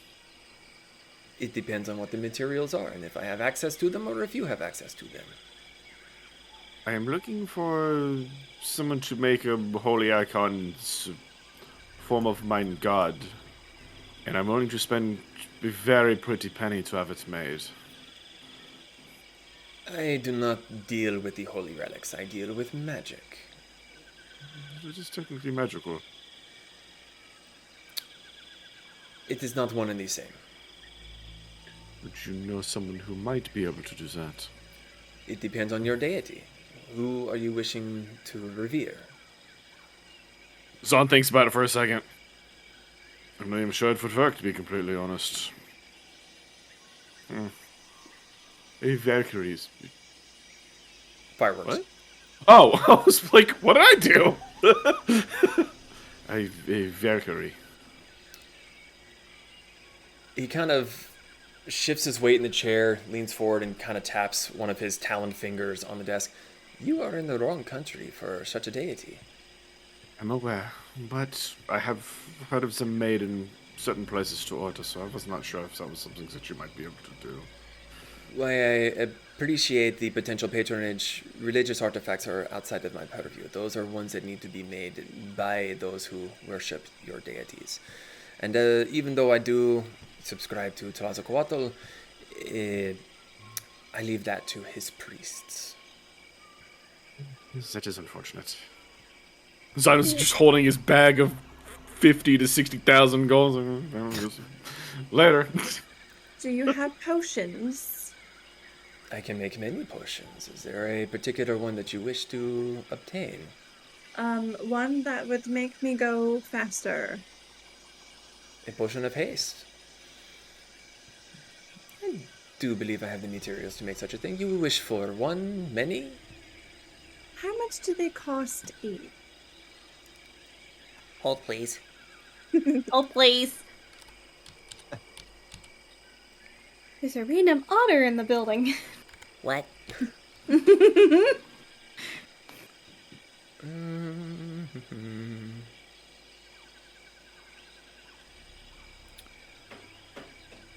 We are looking at maybe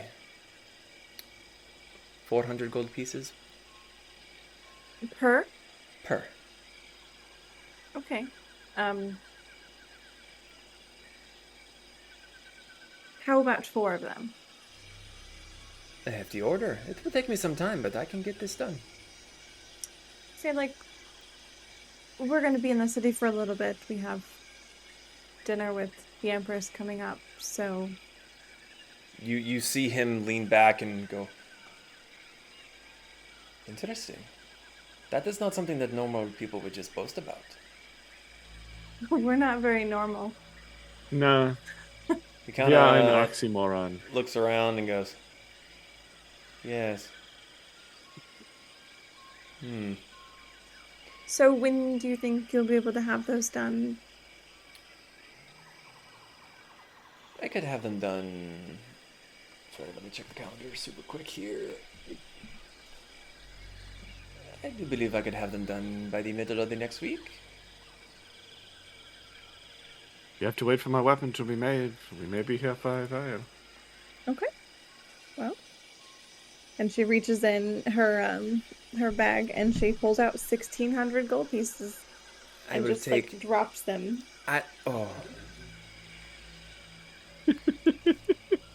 What? I was going to say I will take half now, half on delivery, but if you do wish to trust me,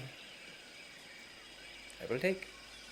I'm quite comfortable with our ability to make sure that we get what we need. Zahn looks over at Kasumi like, Did they hit the floor? Like, A few of She, them like- might have hit the floor. yeah, Mr. Yoshi is sort of standing there in between, and he like slowly puts his foot out to cover one of the pieces of gold. Make a sleight of hand check. Mm, Or I guess technically a no. sleight of foot. Dirty 20. Dirty 20. Dirty 20. You seem to be getting away with your little shenanigans. I pull it back, but when I do, I scrape really loudly, but nobody really seems to notice. But now it's just under my foot, and I have to bend down, so I just go. I'm already kind of like bent over just a little bit, but you know, I bend over a little bit more, and I go, oh, my back, it hurts so bad today. Oh God. Bend back up and put the gold in my pocket. So where do you intend to stay that I may find you to send a courier with your purchase? Are we keeping the cart near the Empress? I don't really remember. Where are we going to be staying exactly? I think I see Pez nodding his head. I mean, that's where I want to keep the cart. But Okay, we don't yeah, have to stay in a cart. Yes. Let's see. We'll be spending a lot of you time guys seem with to have a lot of change on you, so I mean, we can stay in the nice part of town at the Royal Blossom if you want to. Wait, Kasumi, don't we need to get fancy dresses for dinner with the Empress? We do! Oh, I almost forgot. Oh, Don't yeah, we- that's right. We already have those. We had some Not fancy for ones. dinner with the Empress. We have travel clothing, and we I have... have these clothes, the ones that I'm I have wearing. some ones She that has has lost all and of this- found clothing. but I have Fear some- not, fear not, oxymorons. There is a tailor that is just nearby here. Good. I the one I with could some take you to snow the on fresh it. cloth. But it was the one made by the eccentric man in the kingdom place. That was for the wedding. Get it right. This was the This king. is a different event. If it's good enough for a king, how is it not good enough for an empress? Yeah, Completely we're just different not level. gonna see eye to eye on this, Son, and that's perfectly okay. And she just pats him on the forehead. Pez is just like, you got the marshal, you got the mayor, you got the king mayor, now you got the super mayor.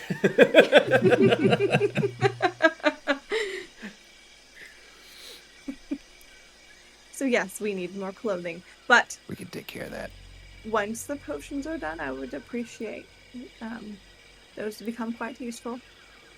If you are staying at the Royal Blossom Inn, I can have them delivered there. If you are unsure where you wish to stay, I am in here twice a week. You may come find me again. We will let the Empress know that you are aiding us and making these potions. Zon, you're You're good. I just didn't want to leave yet. I was just gonna ask like 2 more questions.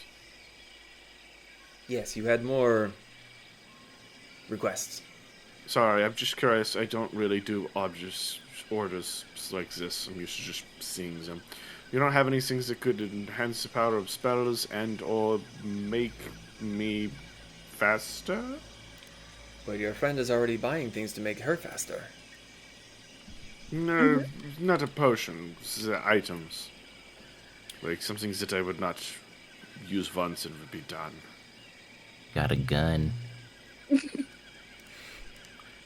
Such a size. We can't have anything nice. Everyone else gets the cool stuff. I'm just like, oh, hey, look, this sword. I got clothes. Zahn looks over at Mariko jealously. I'm a bear. But I see turn that to you Zahn are. and I say, You are muted. I'm muted? No, Mariko Issa was. was. Oh. Oh, yeah. Oh, I saw your mouth moving, but I didn't hear anything. Because other people were talking. Oh. It's okay. No, what'd you say? Nothing of import. You were Was talking it funny? shit, A weren't side you? comment. You were talking shit to me, weren't you? No, all Oh. I'm saying is that she wasn't talking about the robe. She was talking about the clothes that she found in the closet. Oh. Not as jealous anymore. There is a ring that I can make for you, if it interests you. It may not increase your power, but it has the capability of storing spells. Aye. That one will cost a pretty penny and will take me much longer to do. We are looking at What? about 24,000 gold pieces. Yes, it is but a pittance, but sadly it's not what It's a I am looking for. What? No, nothing. I appreciate it, but maybe next time. If there are spell scrolls you wish to obtain, that I can help with, but unless there is something overly specific that you are looking for, anything more so than the potions of what your friend has already asked is probably going to take weeks or months to do. He's been working on a true love potion for me for years. I have a feeling you'll be He waiting a lot just longer. kind of for that. shakes his head slightly, just Does it also help you sleep at night? Is that what's helping you? Me? Yes. The love potion? Yeah. I mean, Is that he's why you're been. seeing ladies in your sleep? No, that's probably all the booze. It's a side effect of a lot of drinking. Anyway, Nuwali, it was good seeing you, my friend. Stay sexy, okay? I will do my best. Yeah. You just see his talon hand just being like.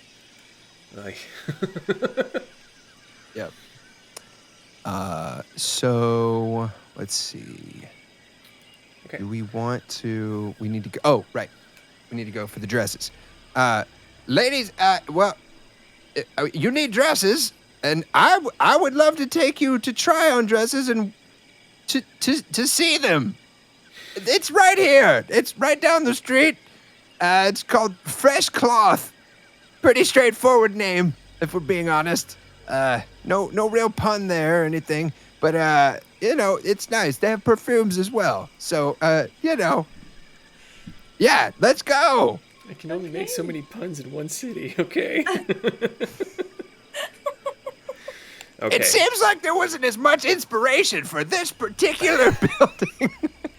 Okay, first off, get bent. Second off, as Mr. Yoshi takes you out of the Mage to Order magic shop and around to your next destination, that is where we're going to take a little bit of a break. So we'll be back here in just a few minutes. Don't go too terribly far, and we'll have a little bit more fun tonight.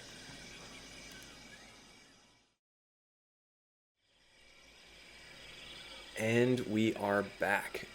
So, last we left off just a few minutes ago, the Tempests, led by Mr. Yoshi, I almost said Roshi, totally unaffiliated, were heading towards... He sounds like an asshole.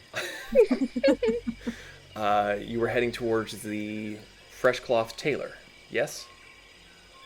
Okay.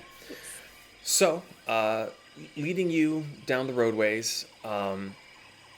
He, giving you the general lay of the land.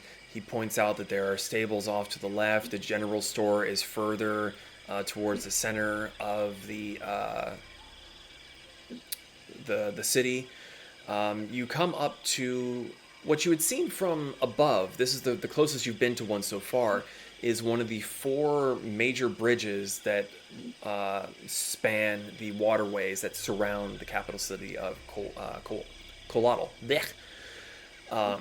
He doesn't take you on the bridge itself, but kind of gets you close enough so you can see it, sketch a picture. But eventually he starts leading you back north up through the roadways, and you're able to smell it before you see it. And Mr. Yoshi explains to you that it is the fresh cloth tailor and perfumes. So, leading you up to the building, the exterior is very bright and colorful, with many of the offered fabrics on display on poles to kind of flutter in the breeze and let the scent of the shop carry around and entice people to come in and take a look. Heading inside, the door is already propped open. It's fairly spacious. On one wall, you just see reams and reams of fabric of all colors and styles. And on the opposite wall, you see jars of perfumes, scented oils, candles. It's a bit overwhelming for some of you that may have a little bit of a stronger sense of smell. It's kind of like when you walk into a Bath and Body Works and you're not expecting to walk into a Bath and Body Works and it just punches you in the nose. It's kind of like that. Dang. But working towards the back, you see 3 mirrors with a dais that seems to be quite high. There's a halfling standing on it, and working with the halfling is a very tall furbolg. Blue fur, kind of a purplish brown hair. You can see what looks to be some sort of tattoo markings on the neck. He looks over his shoulder. I am almost done. Feel free to browse. He doesn't even really kind of glance over to see who has walked in. So he doesn't really notice you at the... Oops, sorry, that is the wrong chat box. Back in it. There we go. So he doesn't really notice you, Mr. Roshi, or the rest of you. He just kind of blanket says, I'll be with you in a moment. Cool. I'm going to turn to everybody and just basically say, well, I guess we'll just look around for a little bit. But, yeah, it smells good, doesn't it? Smells like a nice, pretty lady. Smells strong. Really good. Yeah. Yep. Can't smell Pez anymore. What? Nothing. The indignation in that look was glorious. Kasumi's immediately going to start searching for the gown rack. Mariko was following. And I'm just going to stand over here. She grabs Mariko's hand. She's like, this way. Mariko's just like following like a lost child.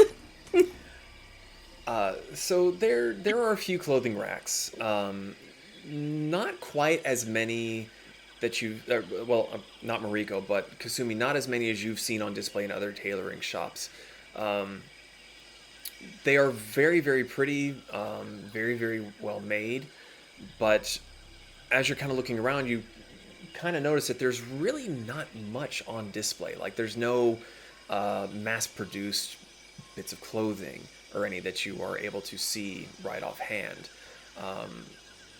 Most that seems to be on display is just all of the fabrics available to the shop. But you look around for a little bit, you kind of find some colors that are interesting to you. Mariko, you don't really know what you're looking for, what you're trying to get, but you just kind of gravitate towards certain colors, and Kasumi is kind of able to say, like, yes, no, that may work, that may not. Pez and Zon, are you two doing anything at this point? I'm looking around. Looking for anything in particular, or just kind of like licking candles or something? I mean, I could lick a candle if you want me to. No, just trying to get into the Pez space. This drink is hot. Hot. They're not lit. Mom. After a little bit of browsing and kind of working around, the halfling that was on the dais steps down, and you see the furbolg presses a lever with his foot, and the dais lowers itself down. He goes, I will have the finishing touches done by the morrow, if you could please. And he kind of gestures to a room where it looks like the patron can go and change. And as they're going to get out of the clothes that they were having fitted, he turns and looks towards all of you, and he goes, Mr. Yoshi, you brought me some colorful customers. And he's looking specifically at you, Moriko. They call themselves the Wait, it was they call themselves the Tempests. That's right. They need some things from you. They're going to be visiting royalty. Would I know this person's name? Oh yes, sorry. This is Kitli. Kitli.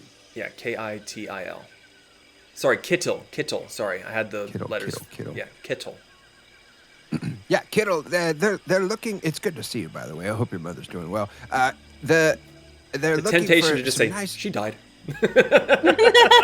No. That sucks. Good job, Buzzkill. So basically, they're looking for a couple of dresses for meeting with royalty, and I figured you might have something for them. So, ladies. Yes. I appreciate the patronage. And he kind of looks towards the two of you and it goes, do they need dresses as well? The bunny? I don't know. You put me in a dress, you burn your house down. Yeah, so no. So no for that one. No, I've got a special present for Pez over here. His name is Pez. I don't know. It's Pez. We do a lot of L's and Z's, but Pez is, I don't know. But don't worry about him. He's fine. He was covered in creatures earlier and seemed to be happier than if he was in clothing. I don't know. So probably not him. I mean, I'm fine with looking As around. walks into the royal area just covered in moth cats. Behold my glory! They all fly away like Jean-Claude Van Damme pigeons or doves, just like, No, you know. Right, so the two ladies then. Interesting. Do you... Pez wanted clothing too, though. Yeah, I'll Not a gown for him. No, not So a not a gown. dress. Okay. No. I do not judge. Just setting my expectations for what I am looking for you. You have styles, colors. Give me something to work off of. Sorry, I do not have much on display. I tend to make clothing to fit the customer themselves. As you can see of our lovely and fair city, we come in many shapes, sizes, and I found it quite tedious to make things that didn't fit people. That's fair. We're not quite typical body shapes either. Just like Miss Mariko here. This is her first time shopping. Ever. Yeah. And as you can see by looking at her, she has a signature color. your favorite color is blue. I like cherry blossoms. It was my second guess. Although right on the blue cusp. would bring out the color of pink quite brightly. You hear Yoshi from the back go, hell yeah. Hi. So we can experiment with blue, or we can go with the lighter pink. There may just sort of Pink and white. pink and white.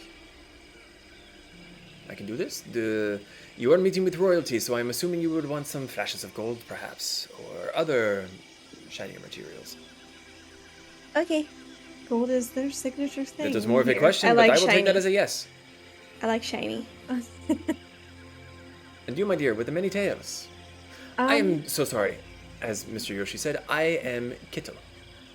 I own this establishment. Nice to meet you. So, I typically keep to the lighter colors, but do you have anything jade colored? Or emerald? I have many things that are green.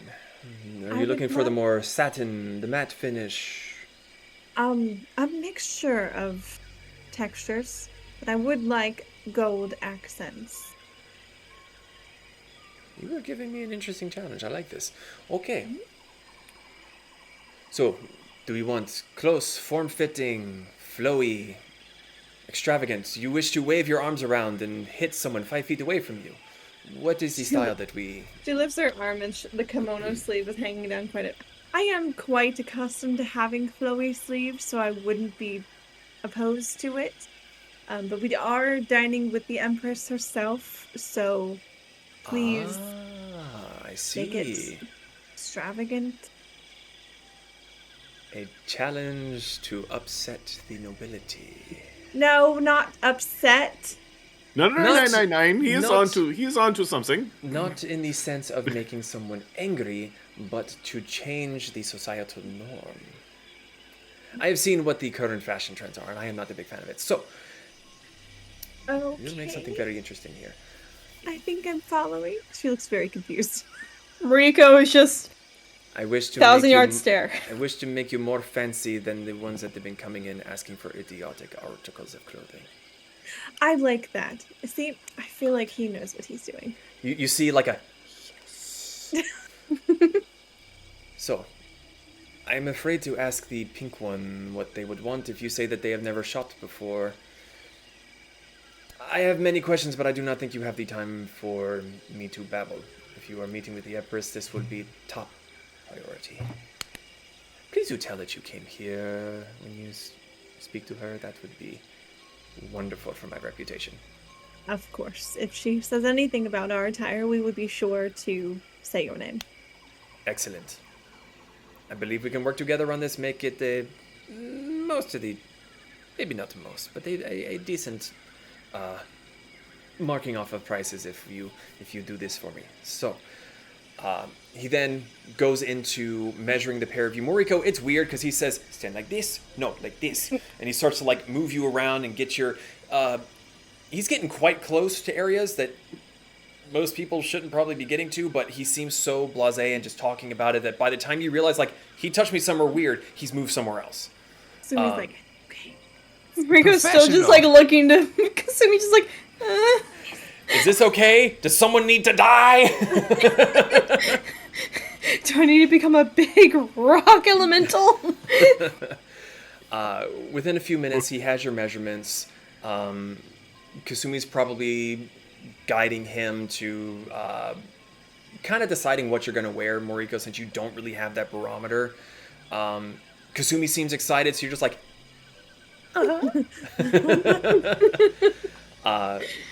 Soon enough, he has your measurements. He has quick sketches written down. A few of them he marked off when Kasumi said, no, not that. Do this instead. He goes, excellent. I have what I need. This looks to be roughly around the 600 gold mark for the pair, but considering our deal, I will knock it down to 450. Is that a fair price? Well, also Pez is interested. Yes. Apologize. Small lizard man. Forgot. Furbolg, tall. Gotta look down. What sort of style would you like, my friend? I mean, I have something in mind. I have something back home that I could tweak. But do you have like I've seen some of the more royal people with like fancy collars and stuff. Yes. I think you are into that. I will murder you. Oh, Multiple Never ways. judge a book by its cover. I mean, like not vest, collar. I don't fucking know. Zahn ruined it. Would you like to have a vest similar to what you have now, but flashier? Yes. Well, that's not so hard to ask for. see. Would you like a jacket to go along with it, or do you just want the vest? Just the vest. I have plans. Okay. Me as the DM is now terrified. I am both horrified and excited at the same time. Yes, I'm a little intrigued as Let's get a well. hot date. With But I dirt. mean, like in gold encrusted. stuff, since that's kind of y'all's thing. I can definitely work with this. Do you have a time frame of... Pardon me. Do you have a time frame of which you need this to be done? When was the dinner again? I Wasn't think tomorrow. Kirsten wasn't here when they decided. Oh, it was Sure, it was an up in the air sort of thing. She would let Okay. you know when it was set. You do not have a day yet. Okay. She hasn't given us a date yet, but it will be soon. Probably next couple days, maybe. Bronze size. Do you work with bronze? In what fashion? I can source some trinkets from the jeweler to get something similar, but if you were talking about making armor or anything of full bronze, no.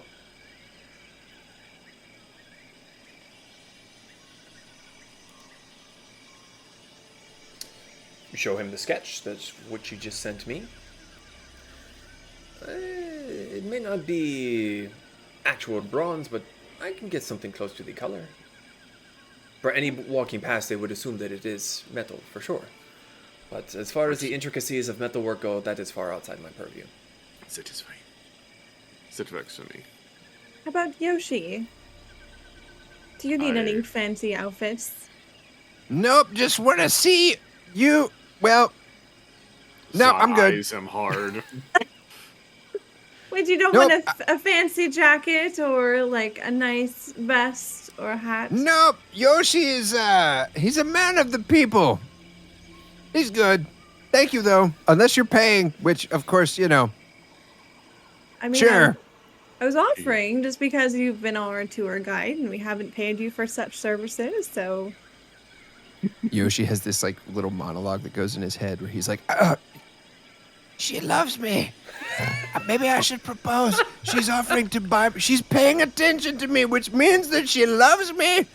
Oh gosh! And then he sees this tableau of them getting married and like, you know, having these fox children and like going through this whole cinematic in his head, and he's just like totally zoned out while you guys are like waiting for an answer from him. Fucking hate all of it. So much. Fucking, hello? Sorry. I mean, I'd take some.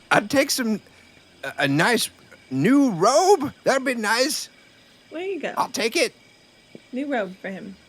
New robes. I like white. White is good. I'll send you my. I'll show you my emblem later. You have an emblem? I can definitely work with this. This will take me a few days, but it can be done.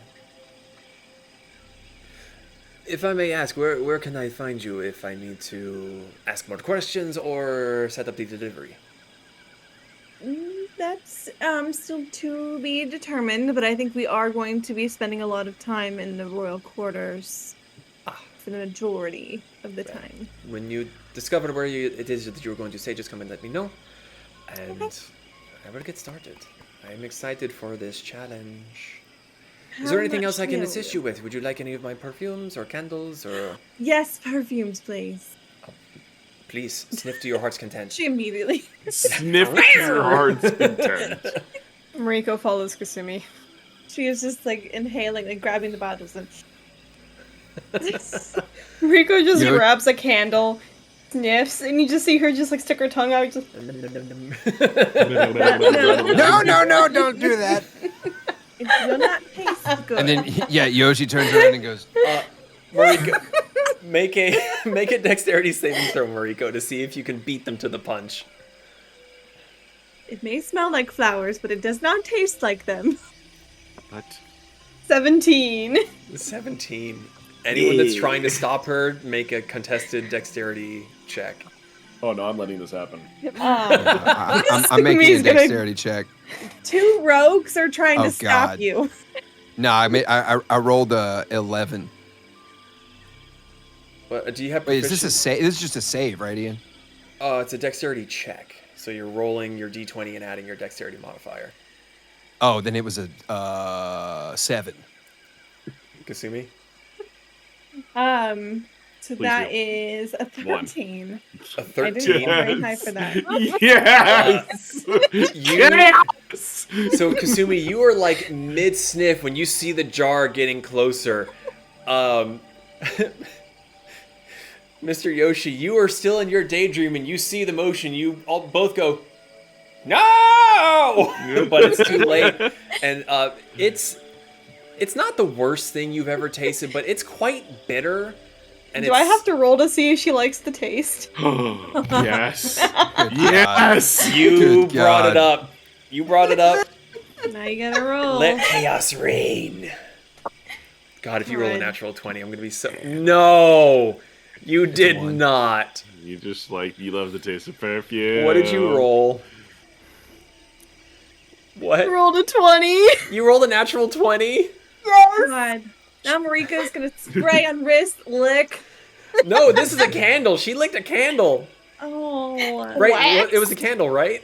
Yeah. Yeah. It smelled like berries, and so she's just like, And she went and licked it, and you all look at her in horror, and she's like, "Wham," and just goes in for round 2. No. You hear She's kind a of weird one. Is the candle You pink pause for like a her? moment and you look back and you see Kittle just like,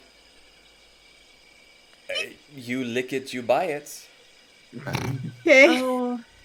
I guess add that one to the cart. It is 50 copper pieces. Okay. He seems just miffed. Like he doesn't know what to think of this pink wild thing that's just lam, lam, lam, lam in a candle. Kasumi's gonna grab the candle from her hand. Fucking candle Let's licker. not lick any more things over here, okay? Okay. We smell. They smell good. They don't taste good. They're not supposed Says you. to taste good. I think she liked the taste. I'm concerned. I don't know what was in that candle. She's Pez was smiling left really big. unsupervised. What'd you say, Pez? Pez was left unsupervised. Oh, no. Pez, what are you doing? Jesus. Oh, I'm just sampling the samples. Like the sprays, just like. It doesn't go in your mouth. What's wrong with you people? Hey, Roll a that's d20 me. to see if you like the taste. Do not look at me. I am 18. Fuck, you like it. There's a weird aftertaste, but the forefront is pretty good. I just. Zahn looks at Yoshi and just completely and totally lost in the sauce. Like he has no idea what's going on. They're your friends. I They don't. don't get out much. What do you mean they don't get out much? We all live To in be the fair, out. Moriko has literally always been out.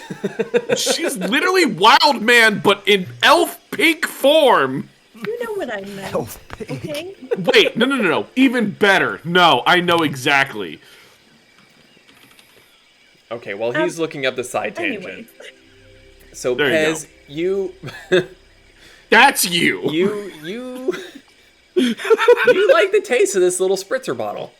It's gonna make some real good breath freshener, you think. Do you have a flavor that you wish for it to be? That one will cost you 1 silver. What, Sarah? How would you describe? I mean, Mariko, how would you describe the marble smell?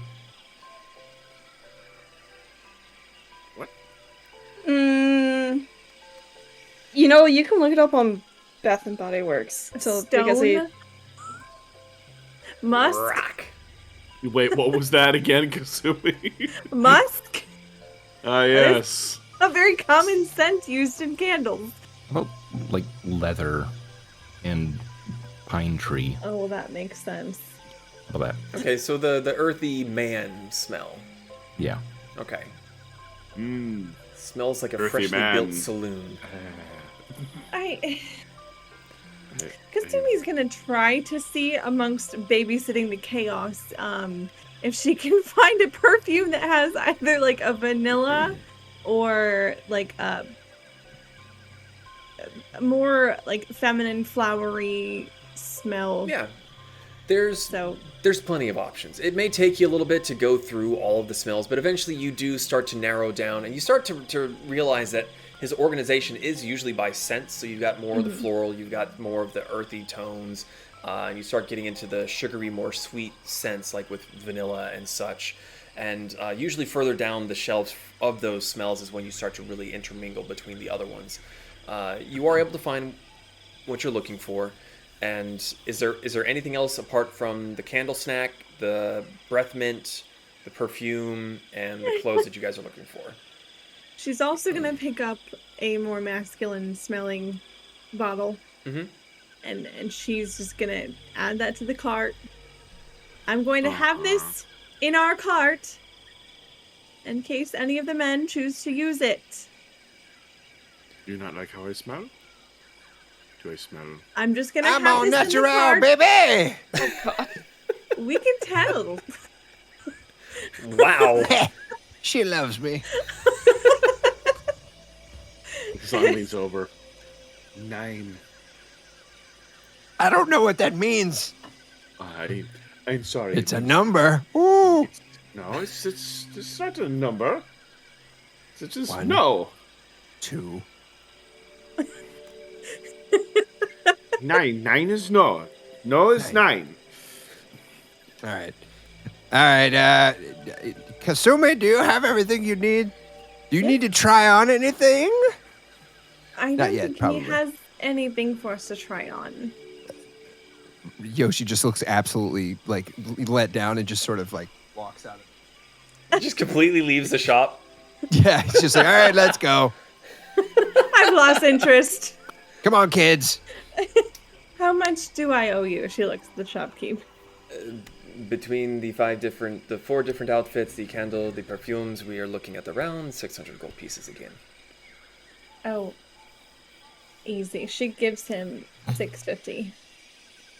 Oh, a rush order. Well, or tip. You know, just I appreciate you tolerating our group. And she just beams a smile. I just want to point out in this situation, I was the most normal of everyone, other than Kasumi. Okay, I was normal? gonna say. That What's is all. normal? Zahn will turn and walk out without saying another thing or acknowledging anything. I look forward to seeing you again. Enjoy your candle. Thank you. I'm gonna monitor that. Yeah. She's gonna show up with a blue tongue. Make sure there's no like Wham, wham, side effects to licking candles. What's this weird rope thing in the middle? Yeah. Just wait until Candle she finds out that it bones. melts. Okay, so you leave the fresh cloth tailor. What's the next stop? Well, I know that somebody needed to go to the jeweler, Yes. but on the way there's a leather worker, so Pez, make sure to sniff real big. Did you like the way leather smells? I found out. Pretty good. That's it. You know, marbles are, it's a great candle, but we don't have Bed Bath and Body or Works or whatever it is here in the country. I have to order mine on Amazon. Wait, So- you mean the forest outside? Yeah, he just goes to the bridge and goes, "Give me some perfume!" Marble! 2-day shipping. Non-edible candles. All right. Yeah, we're headed to the Polished Gem Jeweler. Alrighty. It's just up the road. Doesn't take a whole lot of time to get there. You do get a fairly good view of the waterway. There's not nearly as many ships sailing in this particular part as down in the dock district, but you do see the occasional small sailing boat moving from shore to shore, ferrying people, ferrying goods. And every now and then you see, well, not every, there's one that you see, it's a rowboat, and there seem to be some younger citizens in it. Whether they're practicing or having fun, maybe they stole it and they're going on a joyride. Kind of hard to tell, but no one seems to be stopping them and they're not hurting anyone. You do go past the rough-hide leatherworker, and then just past that is the polished gem jeweler. The polished gem, the structure itself looks like the others around it. It's a similar build.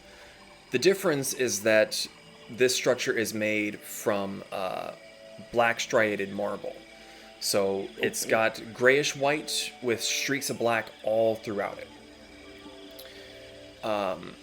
Stepping inside, the door is quite heavy and a little on the tall side. But inside you see chairs and chase lounges.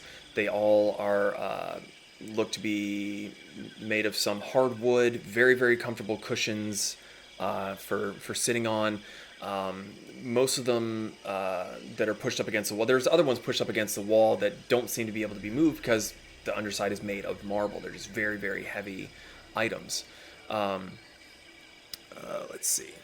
In the very center of the space is a slab of pure black marble with glass seeming to be inlaid in it. And within you see a multitude of jewels on display.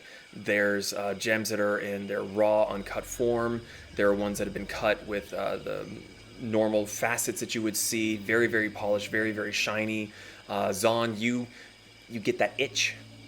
That little itch at the back of your neck that's just like... I should pillage everything in here. You do see stones that are set inside of rings and necklaces, and on the far side, there's a little bit of a divider. You see what seems to be small display piles of powdered gems and other sacks, some of the bigger, more uncut ones. These ones for, I guess Zahn is probably the only one here that we really recognize. These ones seem to be made specifically for spellcasting components. As you are walking up and looking at all of these, there is a soft clearing of the throat, and you see from one side of the room, it was difficult to tell them apart from the rest of the area. An average height, about 5.5, maybe 6 foot tall, Earth Ganassi. And you can tell that this is a Ganassi because his skin is very dark, like the black marble that is in the room. And the markings on him, while some of them look painted, a lot of them look to be natural cracks in the skin. Completely bald head, wearing very, very nice looking robe that comes over the shoulders into a big belt that hangs down to his knees, completely barefoot. And he has a very stern, very serious sort of look to him. And as he approaches, he kind of looks at you all, and in a very kind of gruff, monotone voice, "How may I help you today?"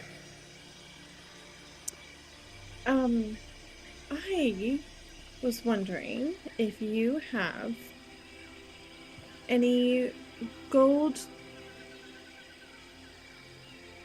chains or accents that I could potentially fasten as ear cuffs. Of these I have many. Okay. I would love to see them. She's never purchased jewelry like this before, so she looks a little uncomfortable. He kind of gives you a like a hand motion, kind of putting his back like he's going to help usher you, but he's not quite touching you. And he kind of gestures you to go around to the other side of the display case, and begins to show you there's quite a few there. There's some that have dragon motifs, some that look like fish, vines, got flowers on it. There's a whole range between bronze, copper, gold, silver. Some that look silver but maybe a little bit brighter, you would guess maybe is probably platinum of some sort. Mm-hmm. Whether it's pure metal or just kind of plated and coated, kind of hard to tell, but they are all gorgeous, very, very beautiful pieces. Is it kind of out and about, or is it underneath the glass? It's in the case. Okay. These are all very beautiful. I have an interesting question for you. Which of these different types of metal are the quietest? You see, he's been basically expressionless this whole time. He definitely looks like he's got that full-on RBF, but at this point he kind of furrows his brow and kind of tilts his head slightly.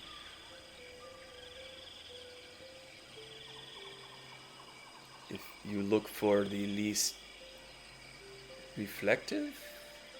So do you, like, when it makes contact with itself, it does not make a lot of noise? Yes. Why didn't you just say that? I said quiet.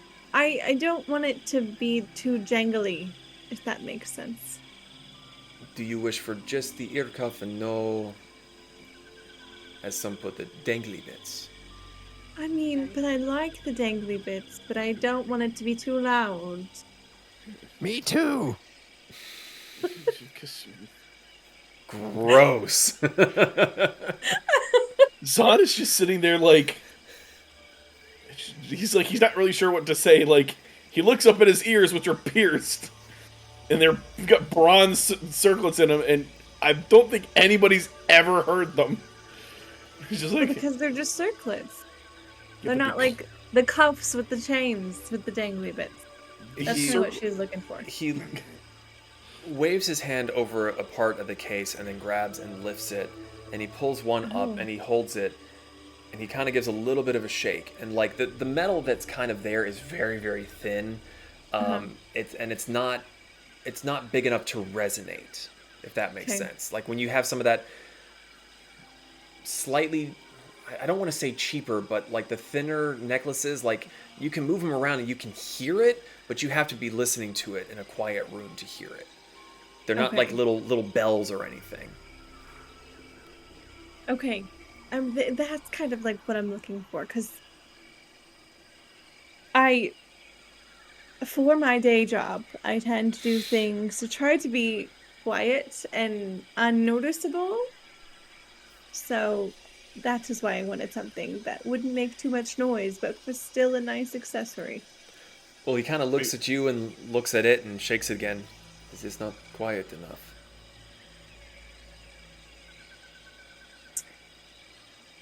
How about I do one pair that has the dangly bits and one that does not?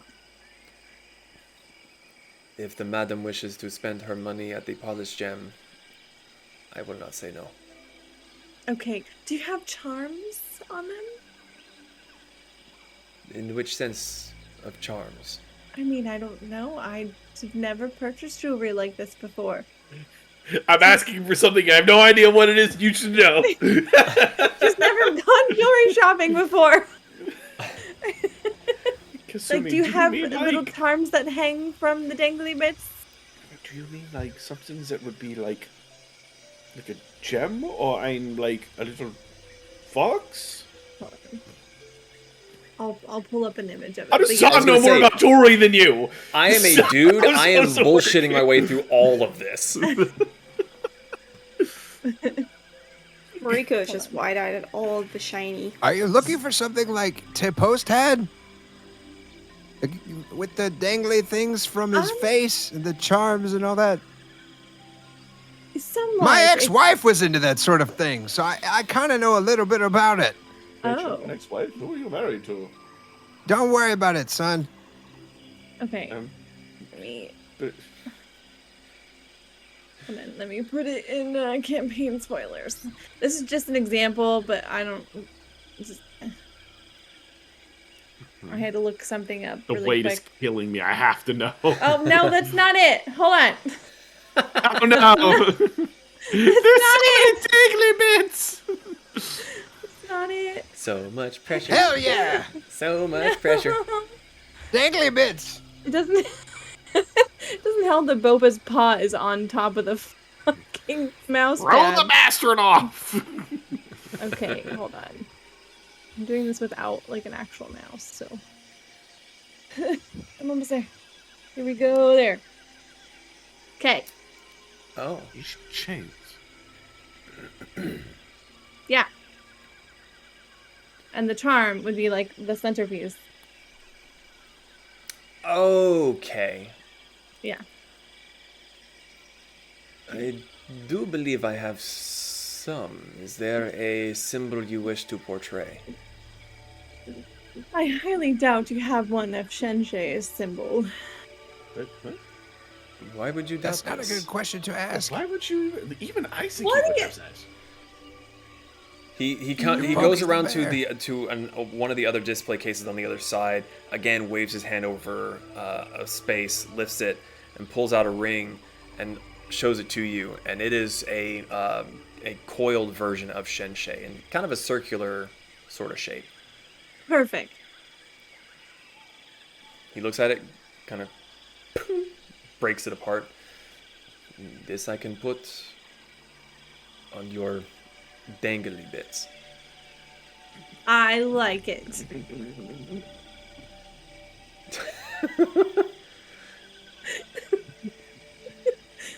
This will do for 150 gold pieces. For I For had the to whole break. set.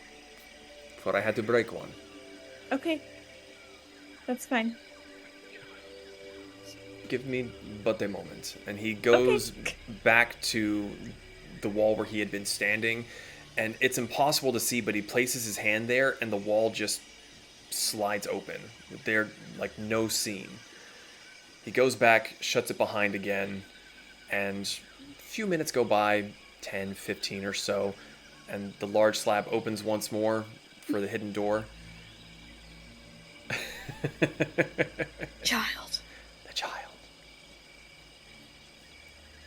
And he comes back out, and he has your piece crafted. He has the center bit as you requested, right along the chain. He goes, for the madam.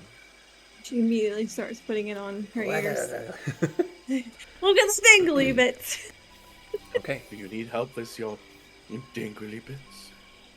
No, I can take care of them myself. Thank you very much. Are you sure? I think in another life, Roshi, we would be really good friends. Probably.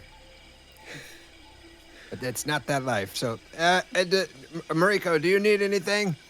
Mariko's still wide-eyed at all of the shiny, just hand slowly reaching towards the shiny. Said might not be good to touch. Okay. Do you like But the anything? shiny. Do you like anything in here, Mariko? I like the shiny. There's lots of Mariko, shiny. I like the shiny too. Is there any specific shiny? Crow brain is overloaded. She can't pick a single thing that she wants over anything else. We can come back at a different time if you want. Okay. Okay. How much do I owe you? 150 gold pieces. Okay. Easy enough.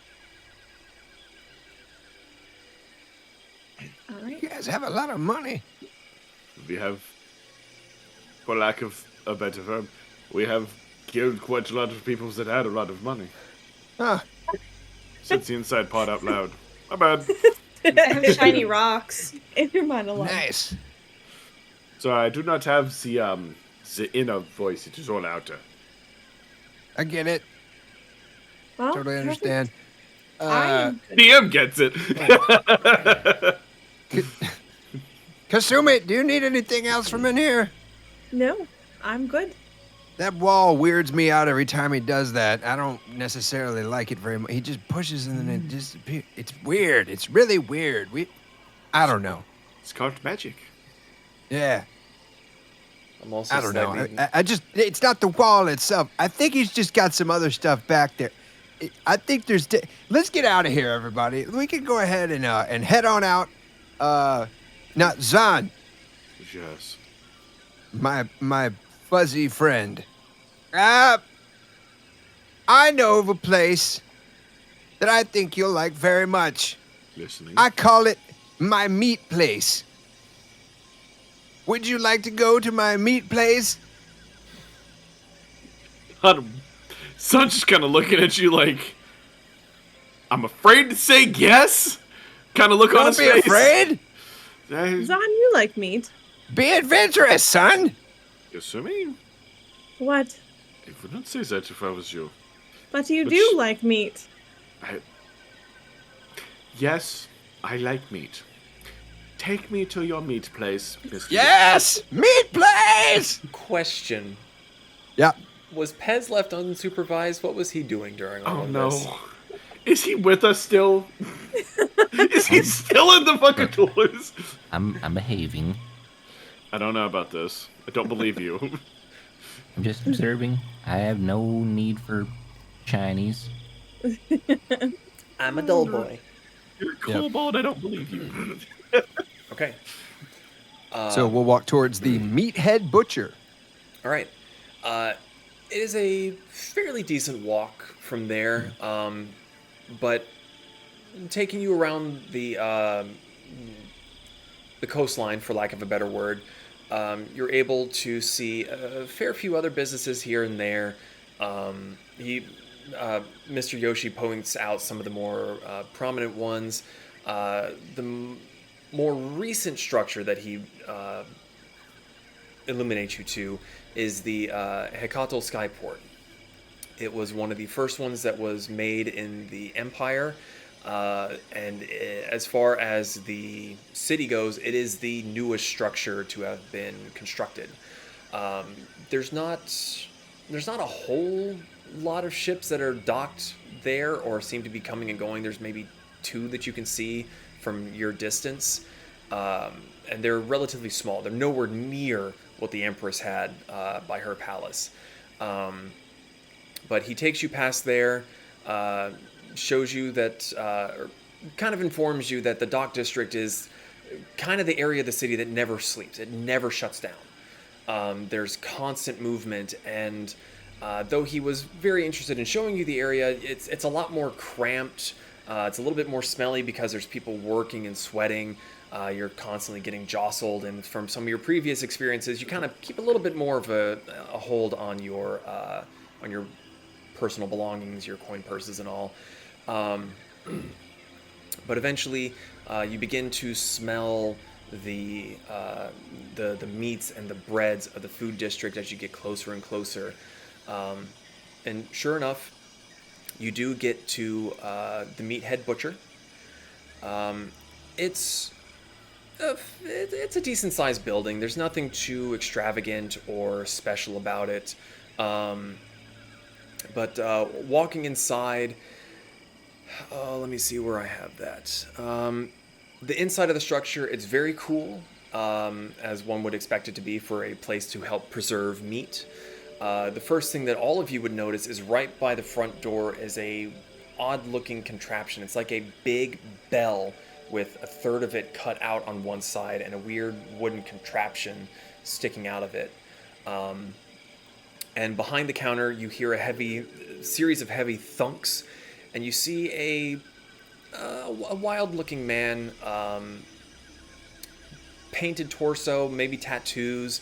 His hands are super bloody. His clothing seems to be like wiped on. There's some on his face from where he's kind of been wiping all of the gunk and grime away, kind of getting the sweat off of his face. But as you all step inside, he greets you very heartily.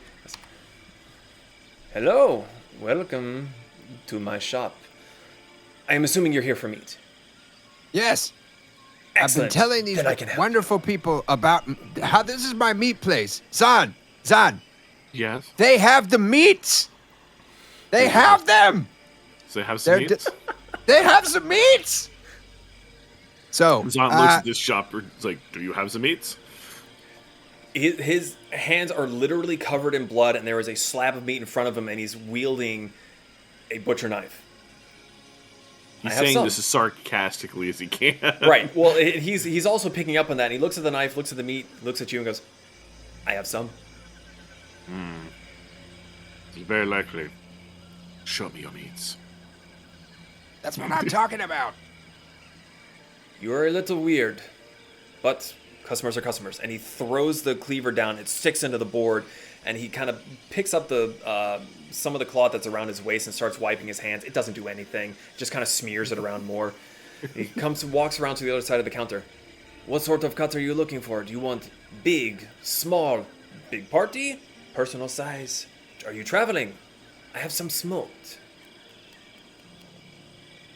All of that Don't all sounds speak good. up at once. All of that sounds good. Come. Zahn points at him. Zahn points at his attire. We eat big. I want big. I want good. I want tasty. Do you want the whole slab? Do you want just a lot? Yes. Anyone that is a little Anyway, bit more yeah. vocal than this one. Yeah. I don't know what to buy at the meat shop. All of the above. What do you like to eat? Fresh fish? I do not so much have the fish. If you want fish, I would highly recommend the Fresh Air fishmonger. Unfortunately, I do not know where she is docked today. That's okay. It's not urgent. I think Zahn is our meat connoisseur. Bacon? Ah, a cut that I know. I like this one. How much? She looks at Nope. Zahn. Nope. Don't. As soon as you look at Zahn, he goes, nope. I understand. Lots. You wish for just this cut. Let's do that and how about I'm going to do 2 of the You wish for the ribs. Nah. Zahn's like, wait a minute, this was an option? Yes. Well, I mean, you kind of gestured at that ribbish area. The pectoral is what I was pointing at, but I like the ribs more. Yes, ribs. What's the biggest ones you have?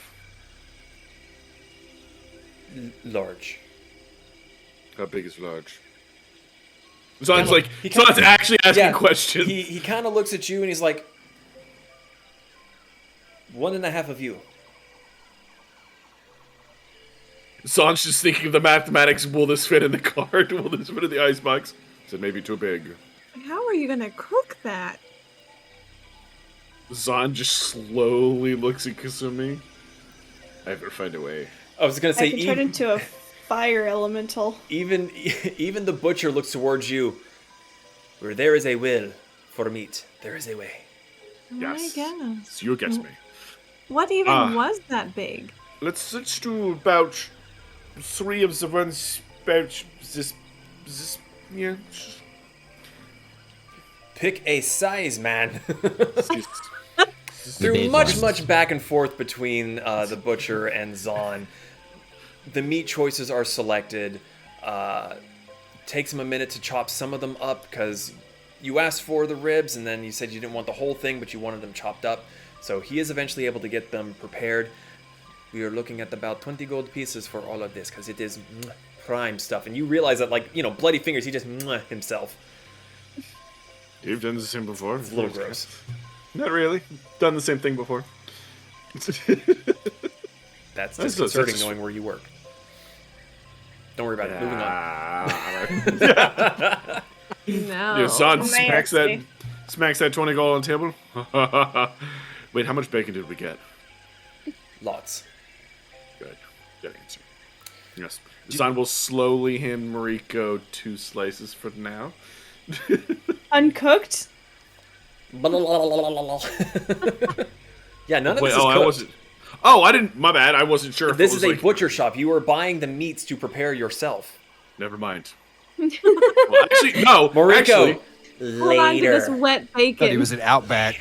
You're also trying to hand uncooked bacon to someone who Okay. just licked a fucking candle. yeah, I was about to say, you just licked a candle. It tastes good. Don't bitch at me about raw pork. You're gonna make her sick. Oh, yes, because the candle wouldn't do that already, Kasumi. I'm already monitoring her for that, okay? We don't need to add.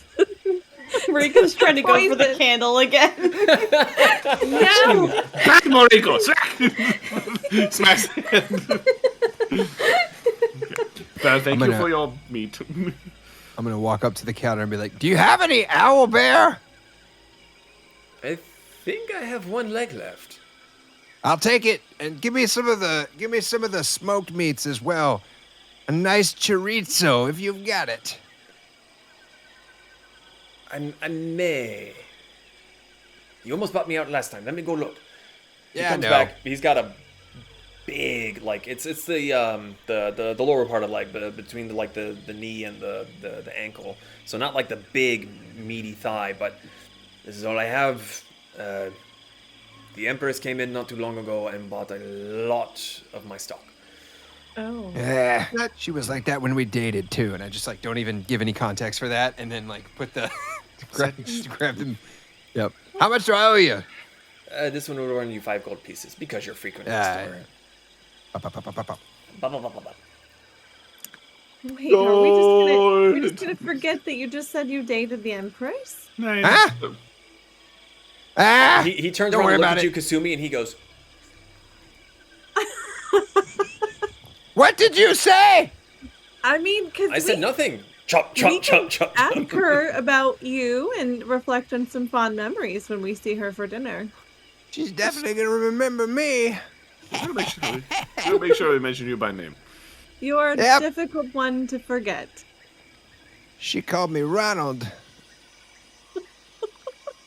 Ronald Yoshi.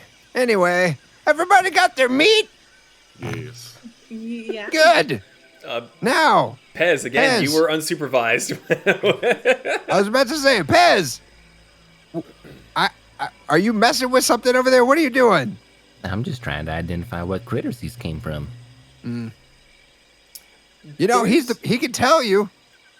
He knows what they are.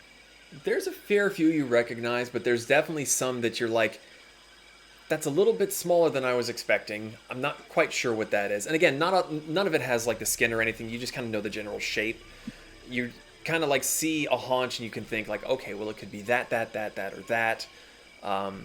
So there's potential there, but it's difficult to tell from the get-go what it is. All right, let's go. Pez, I have a present for you, but do you like alcohol or do you not like alcohol? Well, I do. Son do? looks at Yoshi. Did you just ask a Rokasinian if you like alcohol? Hey man, I don't stereotype folks. Well, you should. We all do. I think the last time Pez had alcohol, he was swinging on the chandelier. Sounds like The my kind of chandelier? guy. I'm gonna, and he just trails off. He just walks out.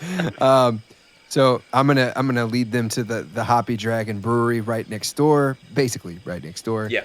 And as we're walking and everything, just sort of showing them the Tuakwali district, which is the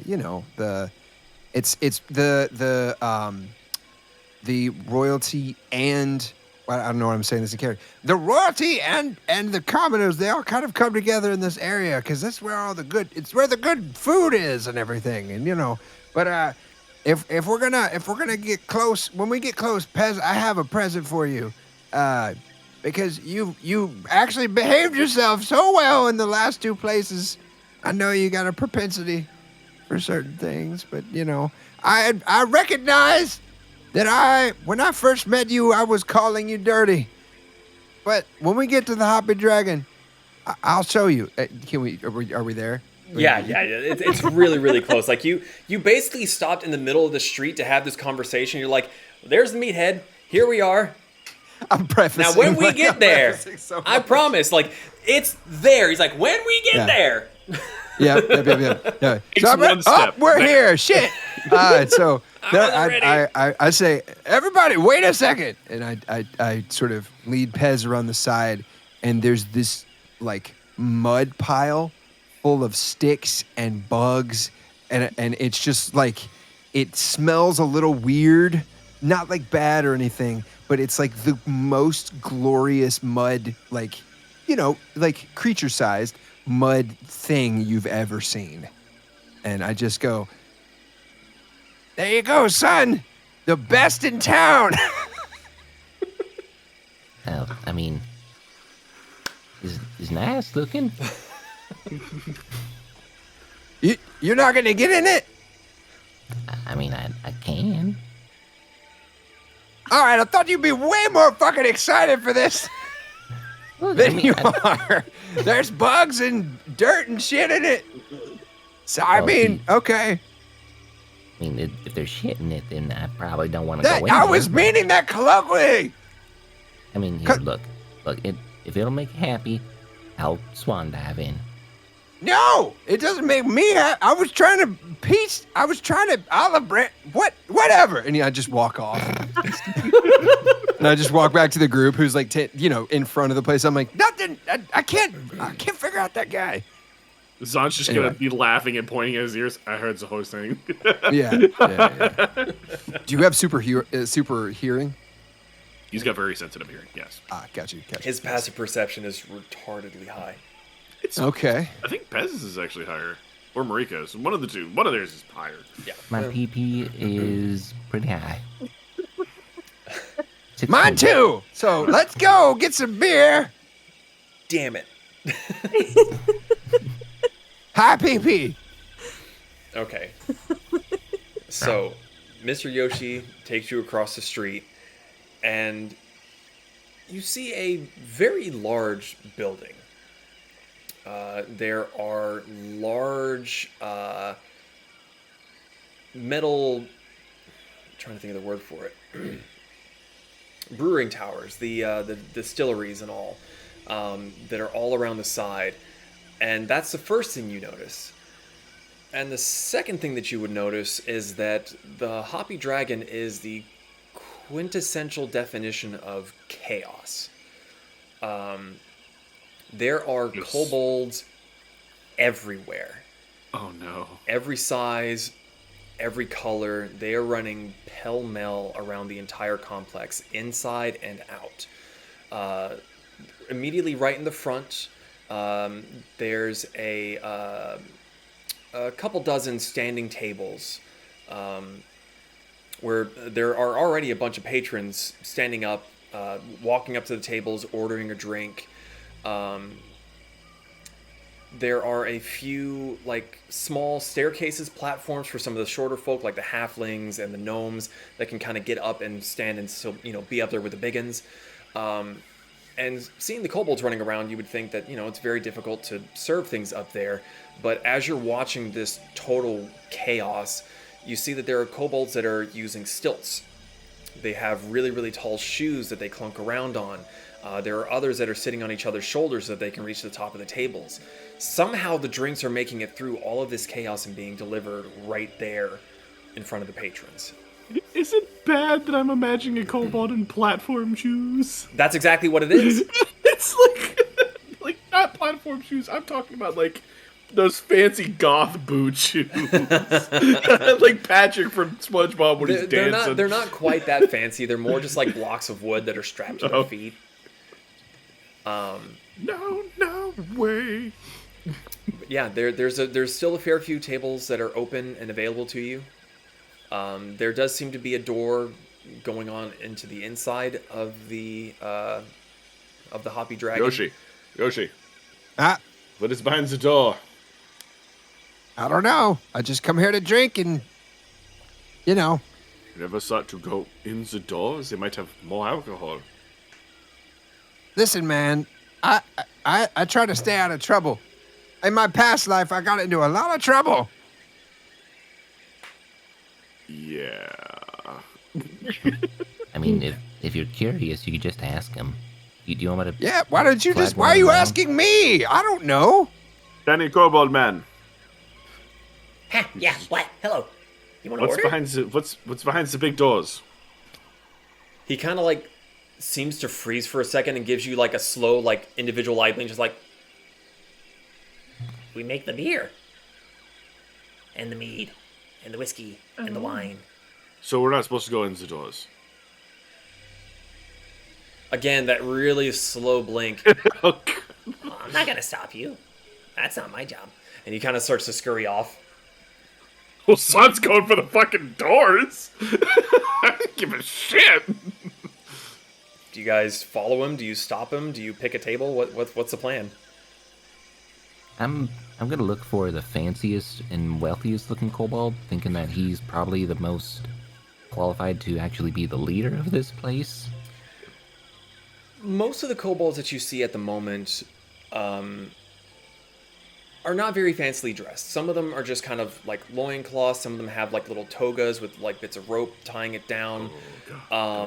They're fairly dirty and grimy. None of them out here seem to be very in charge. The ones that are out here are running back and forth to tables, checking on people, climbing up on each other's shoulders so that they can actually get eye to eye and have conversations with the clientele. Trench coat. Minus the trench coat. Just stacked. Yep. Just stacks on stacks of kobolds. He's stacked. The kobolds are so stacked. Is there like a bar or something, like a bartender or someone? You don't see anything outside. There's just the tables, but you see the drinks coming and or the drinks and the empty tankards and glasses coming and going through the doors that Zahn has just let himself through. I'm home. And I'll get to you what you see in a second once I figure out what everyone else is doing. I'm just getting a drink. Okay. Yoshi, didn't you say that there was music here, or is that a different place? That's a different place. That's what time is it? It's about middle of the day. You've been walking around for a fair bit. The city is pretty large in size, so going from the Moth Cat all the way around was probably 30-ish minutes or so, and then by the time you went and bought everything and made your way around and came back down again, it's late afternoon. Like, you're getting on into where your stomachs are starting to growl. You want a late lunch. There's a place called the Minstrel Tavern. It's not far from a nice place that you could stay tonight. You guys could check out tonight. I won't be able to come. I've got a nice lady coming over to the house. Oh. I've got company. Well, nice. It looks like you don't need that love potion after all. Well, she doesn't know she's coming over yet. Oh. That's kind of Interesting. Anyway, let's get a drink. Holy shit. Okay. So, Mr. Yoshi goes up to a table, and a stack of kobolds comes up, gets his order, and they don't even get done climbing off of each other. The one at the bottom just starts to take off, and the other two are just holding on for dear life as he just slams into the door. Speaking of, Zahn, as you go inside, the outside was hectic. This is worse. There are more kobolds running around inside of here. You see pot stills, vats, crates with what you would assume would be hops and the other ingredients to make. There's quite a few clicking and whirring like clockwork devices off in the distance that you can hear. You can definitely tell that there's no work safety at all. They're kobolds. I already knew this. You see a kobold standing on the rim of a vat using a paddle to stir it. There's some that are sprinting across the room carrying a whole bunch of stuff, and a lot of them are being dropped, and there's others tripping over top of them, trying to collect them and move on. You see a few others that are with brooms and mops trying to clean up the messes, and as they pass, something else falls and breaks. It slips on the water. Yeah. It is unbelievable that anything gets done in here, and yet somehow progress is being made. Drinks are coming from somewhere and leaving. Most of these are dressed more or less the same. There doesn't seem to be a bar or anything in here that's super official, but you do see one kobold that stands out from the rest. They're wearing very bright colored silks. Quite a bit of jewelry and some belt work going around their waist. It seems to have scrolls, a little sandglass hour timer, and some other little flasks there. Her horns are all wrapped up and has little dangly beads hanging from them that seem to go up into glasses that sit on their nose. And this one has a little bit of a higher pitched voice, might be a female, and a lot of the kobolds are running up to this particular figure, asking a question, and being sent off on their way. This one seems to be in charge.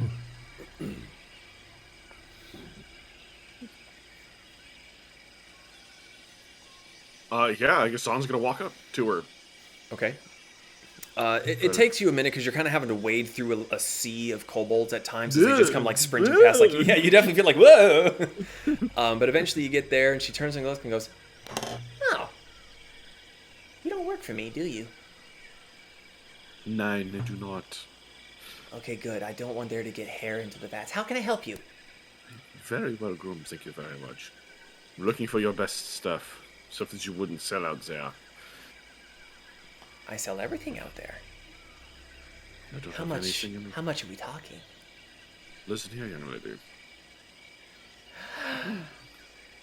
I'm not that young.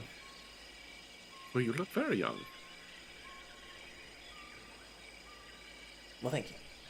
You're very welcome. What do you want? Looking for your most expensive drink that would satisfy a rococine. And I am willing to pay for it. So mead. Handsomely. It's your best mead. I have many bests. Do you want mead? Do you want wine? Do you want whiskey? Do you want beer? Or do you want mead? You Mead are is good. Rokasin. Yes, mead is good. Okay. I'll get you something good. Go to your table. Go on. Go, go, go. Zan's gonna lean down and hand her 2 gold. It will be there faster. This is for you, sweetheart. Go, go, go, go, go. Zan's gonna go. So Zahn comes back out. Doesn't look like he's pilfered anything. He looks very pleased with himself. I'm assuming you've all just kind of gathered around the table and you've ordered drinks of your preference, I would assume. Pez, you would have to get one of your little step stools to be up with the biggins. Just imagine Pez kicking over a kobold, stealing his platform shoes. I'm tall now. I wouldn't do that. Yeah, Pez is nice, unlike some people.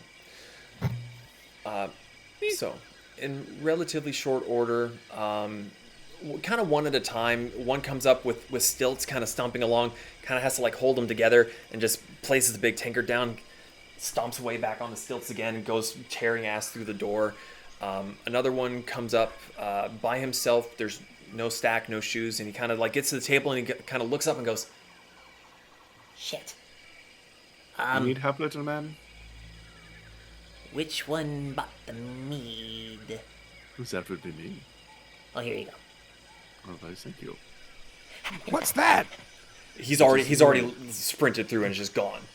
It would be me, Mr. Yoshi. It looks a little different. Well, it could be. Why? Well, the lady who seems to be the leader of all these couples is very sweet.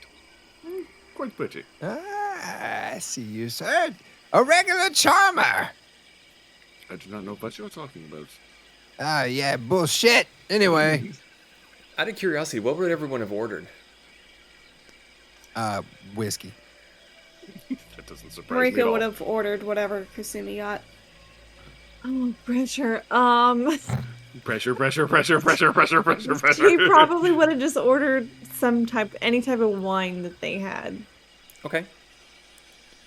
And Pez. Pez? Whiskey. Whiskey. Hell yeah. All right.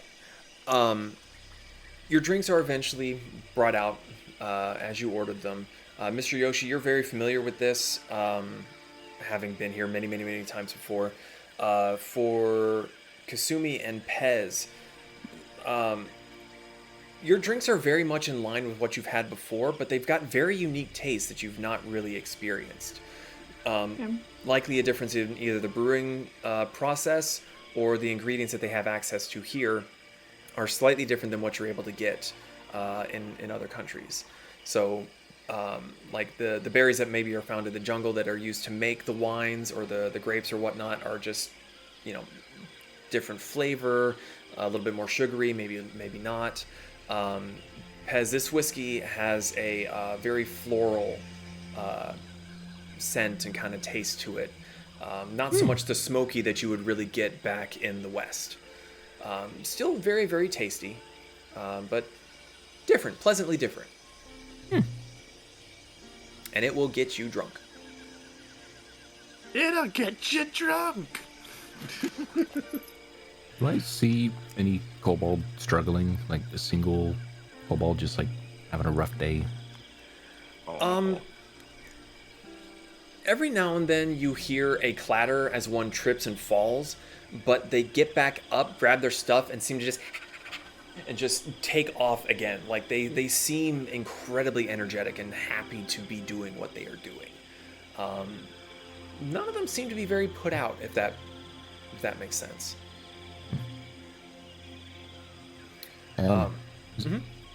Zahn, you said you met their leader, right? Yes. Or at least, she definitely looked like Zelita. Where's she at? Inside the door. I was gonna say, you don't look down at him anymore. He's on the platform. You're all kind of like that's eye level right. for a Yeah, change. She's inside the doors, working. I have a feeling it was not supposed to be inside there. Can I flag one of the kobolds down? Yeah, actually, before we get to that, real quick, Moriko, have you had wine before? Do we need to do a taste roll? She's never had wine before. Sorry, my ADD brain got a hold of me there. Uh-oh. Uh-oh. You like that candle a lot better. Candle tastes a lot better. She's just a dry Nice, wine. this is It's a dry That wine. tracks. So Moriko doesn't seem to be having too much fun with her drink, but Pez, you are able to flag one down, and this one kind of comes up to you, and instead of just coming up, it like climbs up the steps to stand right beside, like uncomfortably close, and just there is like, What can I get you? Can you get the boss out here? You want a job? No. And I just want to speak to the boss. Okay. and then he finally leaves your bubble, like gets down the steps, stops, turns to look at you, and goes, Idiot. and then runs inside. A few minutes later, as you're sipping your drinks, the same one that Zahn had seen before comes out, looks around, sees you all, walks over, and she doesn't use stilts or anything. She gets to the table and she looks around. Yes, hello. And she looks at you, Zahn. Was it good? Well, it was very good. Thank you very much. I told you. So, yes, how can I help? I am Chichito. I own the Hoppy Dragon. No, what was that name one more time? Chichitl? Chichitl. Unrelated Chi-Chi sort of accidental reference, which is sort of weird here. Perfect. Totally not intentional whatsoever. That was weird. Anyway. My presence was asked for? Yeah, I was just curious, like, how well off your little family over here is. Oh, they are very well off. They do the work, I pay for them. They have a place to stay, a place to eat. It works. So long as they do not mess anything up. If they do, nope. They are gone. How many of them are working here? I could not tell you if I tried. Well, I do not even know their names. Oh. Well, I'm feeling a little bit generous, and seeing some of my kind being treated normally is filling my heart with a little bit of joy. So I'd like to give you a little donation if you could like pass on some of this wealth to your employees. I'm sure there will be much celebrating tonight if that is the case. Do keep in mind that there are many. I hand her a bag with 200 gold. You hand it to her, and she is not expecting it to be as heavy as it is. Oh. I will share this. Okay. I'm gonna transition to Draconic. Mm-hmm. Stay strong, sister. Less impressive and deep sounding. So long as the Ogre Safety Hazard Administration does not come to visit, we are fine. She's leaving. Can Zod tell if she's telling the truth about sharing that gold? Make an insight check. Sure. She might be telling the truth. 11. She seems fairly straightforward. When you asked for the best mead, she got you some mead that is really good. So far, she's trustworthy. Oh. More Okay. than me. She takes the gold. She doesn't sprint like the rest of them. But as she goes through the door, you can see that there's a small crowd that have been kind of like peeking through the crack, and they scatter when they open. Yeah. Is there anything else you all would like to do? The boss is coming! Nope. Marika wants to try Nope. Pez's whiskey. Oh, Oh, you go. She wants to try a sip. A little sip. whoa, here we go. She's gonna hate it. The candle forever. 11? It Not burns. as much as the candle. It burns a little Not as bit. much The as the flavor's candle. really nice, but that heat and the aftertaste is not quite. She's not to your used to the liking. bite of alcohol. Would Yes. you like to try some meat? So just slides it over. Just gonna get a buzz just from sipping. Just from sampling. Uh-huh. It Candle just- didn't quite fill her up, so Ew. 8. 8. Nah. The candle's still Can't get better. over the burn. Yep. And at this point, she's just like, Oh, wait. No, I have I something. like this Fucking like right. fluffy feeling I feel. I have something I know you'd like. Zon's gonna pull out his unending bag of liquor and reach in. Roll a d12. are we just getting Mariko like fucked up at this bar? Look, Like, yeah, is that what's Yeah, we happening? are. at some point, you're just gonna see her just. 5. All right. You got the table up. I just have the list of them. It doesn't have a number by it. Is it Oh. just? I'm guessing the top is 1 and it goes down. Yeah. I mean, it should be 1 through 12. So if you start at the top and count down, you should get it. Zombie, fruit juices, liquors, and various rums. Considered good. Rum. Someone's excited. Please roll high. I'm a fucking love pirate. Leave me rum. alone. Don't fuck me now. 15. Definitely better than the others you've had. Still not quite candle quality, but it's getting there. I'm gonna run this joke into the ground. Just like healing damage. Yep. Yep. Alrighty, Zon gives you one more. It's a slippery God. nipple. Oh. Oh, Got God. him grenadine, pomegranate syrup, Italian liqueur, Irish cream liqueur. 9. Damn. Now, How drunk And does this- Mariko look? I just like the spicy drinks. I think we should probably get to the place where you guys are staying tonight. She's looking a little gone. Yeah. That is a she's question. wiped out. Are you Leaving guys on- going to want to try to stay in one of the inns, or are you going to go back to the wagon? How are you feeling, Zon? You just bought a bunch of meat. Are you wanting to cook that today? Yeah, doing bacon for dinner. Okay. Nothing else. Just bacon. Do you want to cook that at our cart? Uh-huh. Okay, so we'll stay in the cart. Go process of elimination. Mariko, do you want some bacon? Mariko just leaning on Kasumi. I want to take a nap. She needs a nap and food. That's not a candle, so let's go. I hate that we have to specify this Want now. some more candle? It's like 2 p.m. and she's drunk as shit. Yeah. I mean, for someone that's literally never had alcohol before. Oh yeah, and she just Yeah. had like 5 or 6 drinks. Absolutely. Yeah.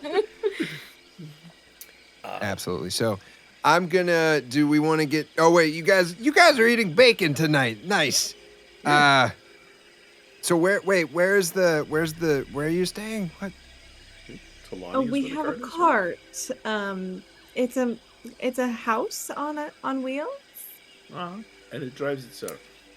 Oh, You start to piece Like two and Harry two Potter. together. That was that really weird thing on wheels that was at the top of the Tolani castle as you were Gotcha. catching up to them. You didn't put two and two together that came with them. Gotcha. Well, I'll take you back, everybody. Does she need a horse or something to lay on? She's gonna put a thing out. Hold, and she's gonna wild shape into a moth cat for easy convenience. Okay. I will What does a scoop. drunken moth cat form look like? The Is it colors even are all a like cat? little. Is it even a moth Yeah. cat? More drunk because you're smaller. Oh no! She is just splooted. Yeah, if you've Puking ever moth cat. seen a Oh. cat that is like just coming out of like surgery and they just can't fucking do anything at all. Yeah. Kasumi, you got that or And shoulder. Oh, okay. Okay. Blap. And she'll keep one hand on it, like on her, to make sure she doesn't roll off. I'm also kind of thinking of like one of the wobbly cats. Make a Constitution saving throw using the moth cat stat block. So roll a d20 and add your Constitution modifier. -6. 16. 16. Kasumi, as you're holding her, walking her, and Mr. Yoshi is kind of giving you a little bit more tour guidey stuff, you hear this stuff of like, hit, hit, Don't you do it. and then it stops. No. No, any cat owner knows that sound. I just washed this kimono. Sounds like she wants another drink. No. Supposed to reach in the back. What? No. Oh. All right. Is there any last minute things you guys would like to do before we wrap up for tonight? Oh, I think we've covered everything. I'm just gonna, I'm gonna make sure they get back to their place. I've got my sack of meat, and I'm gonna bid them adieu. So, Mr. Yoshi brings you back to Tolani Castle. Very easy to get through the guards, especially with him there kind of explaining what's going on. They know who he is. Leads you back That up. guy fucked my wife. Oh. Dare A you? little bit of tidbit information there. Leads you back to the wagon. Cassie seems to be happy to see you again. It seems that she's gotten a little bit of control over some of the clockwork bugs, and she can kind of tell them what to do. Not like fully control them, but she's just gushing about it and kind of telling you all the stuff she's learned, the things she's seen. You bid adieu to Mr. Yoshi.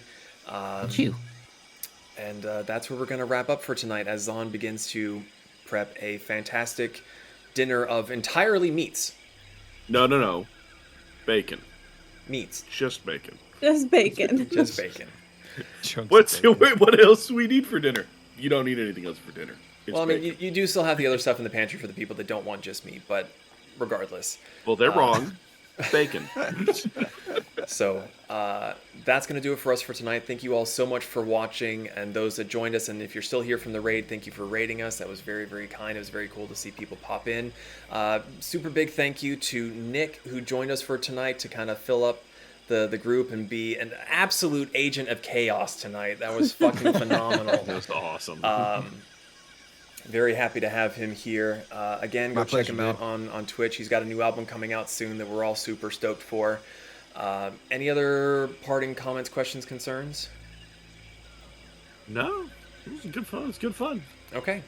Next Friday, we should be back for Storm King's Chaos. That will be DM'd by Zeke, so long as he doesn't have another thing that's going to take up his weekend. But until the next time we go live, be good, stay safe, enjoy your weekend. Hope you all had a great 4th of July if you're in the States, or any other sort of British Independence Day that you may celebrate around this time. No. If you're from England, screw you guys. This is our day. Screw your tea. Again, thank you. We'll see you the next time we go live. Good night, everybody. Bye. Thanks for listening to the Fools and Flagons podcast. If you enjoyed this past adventure of the Tales of Archeron, you can catch us live on Fridays at twitch.tv/Fools and Flagons.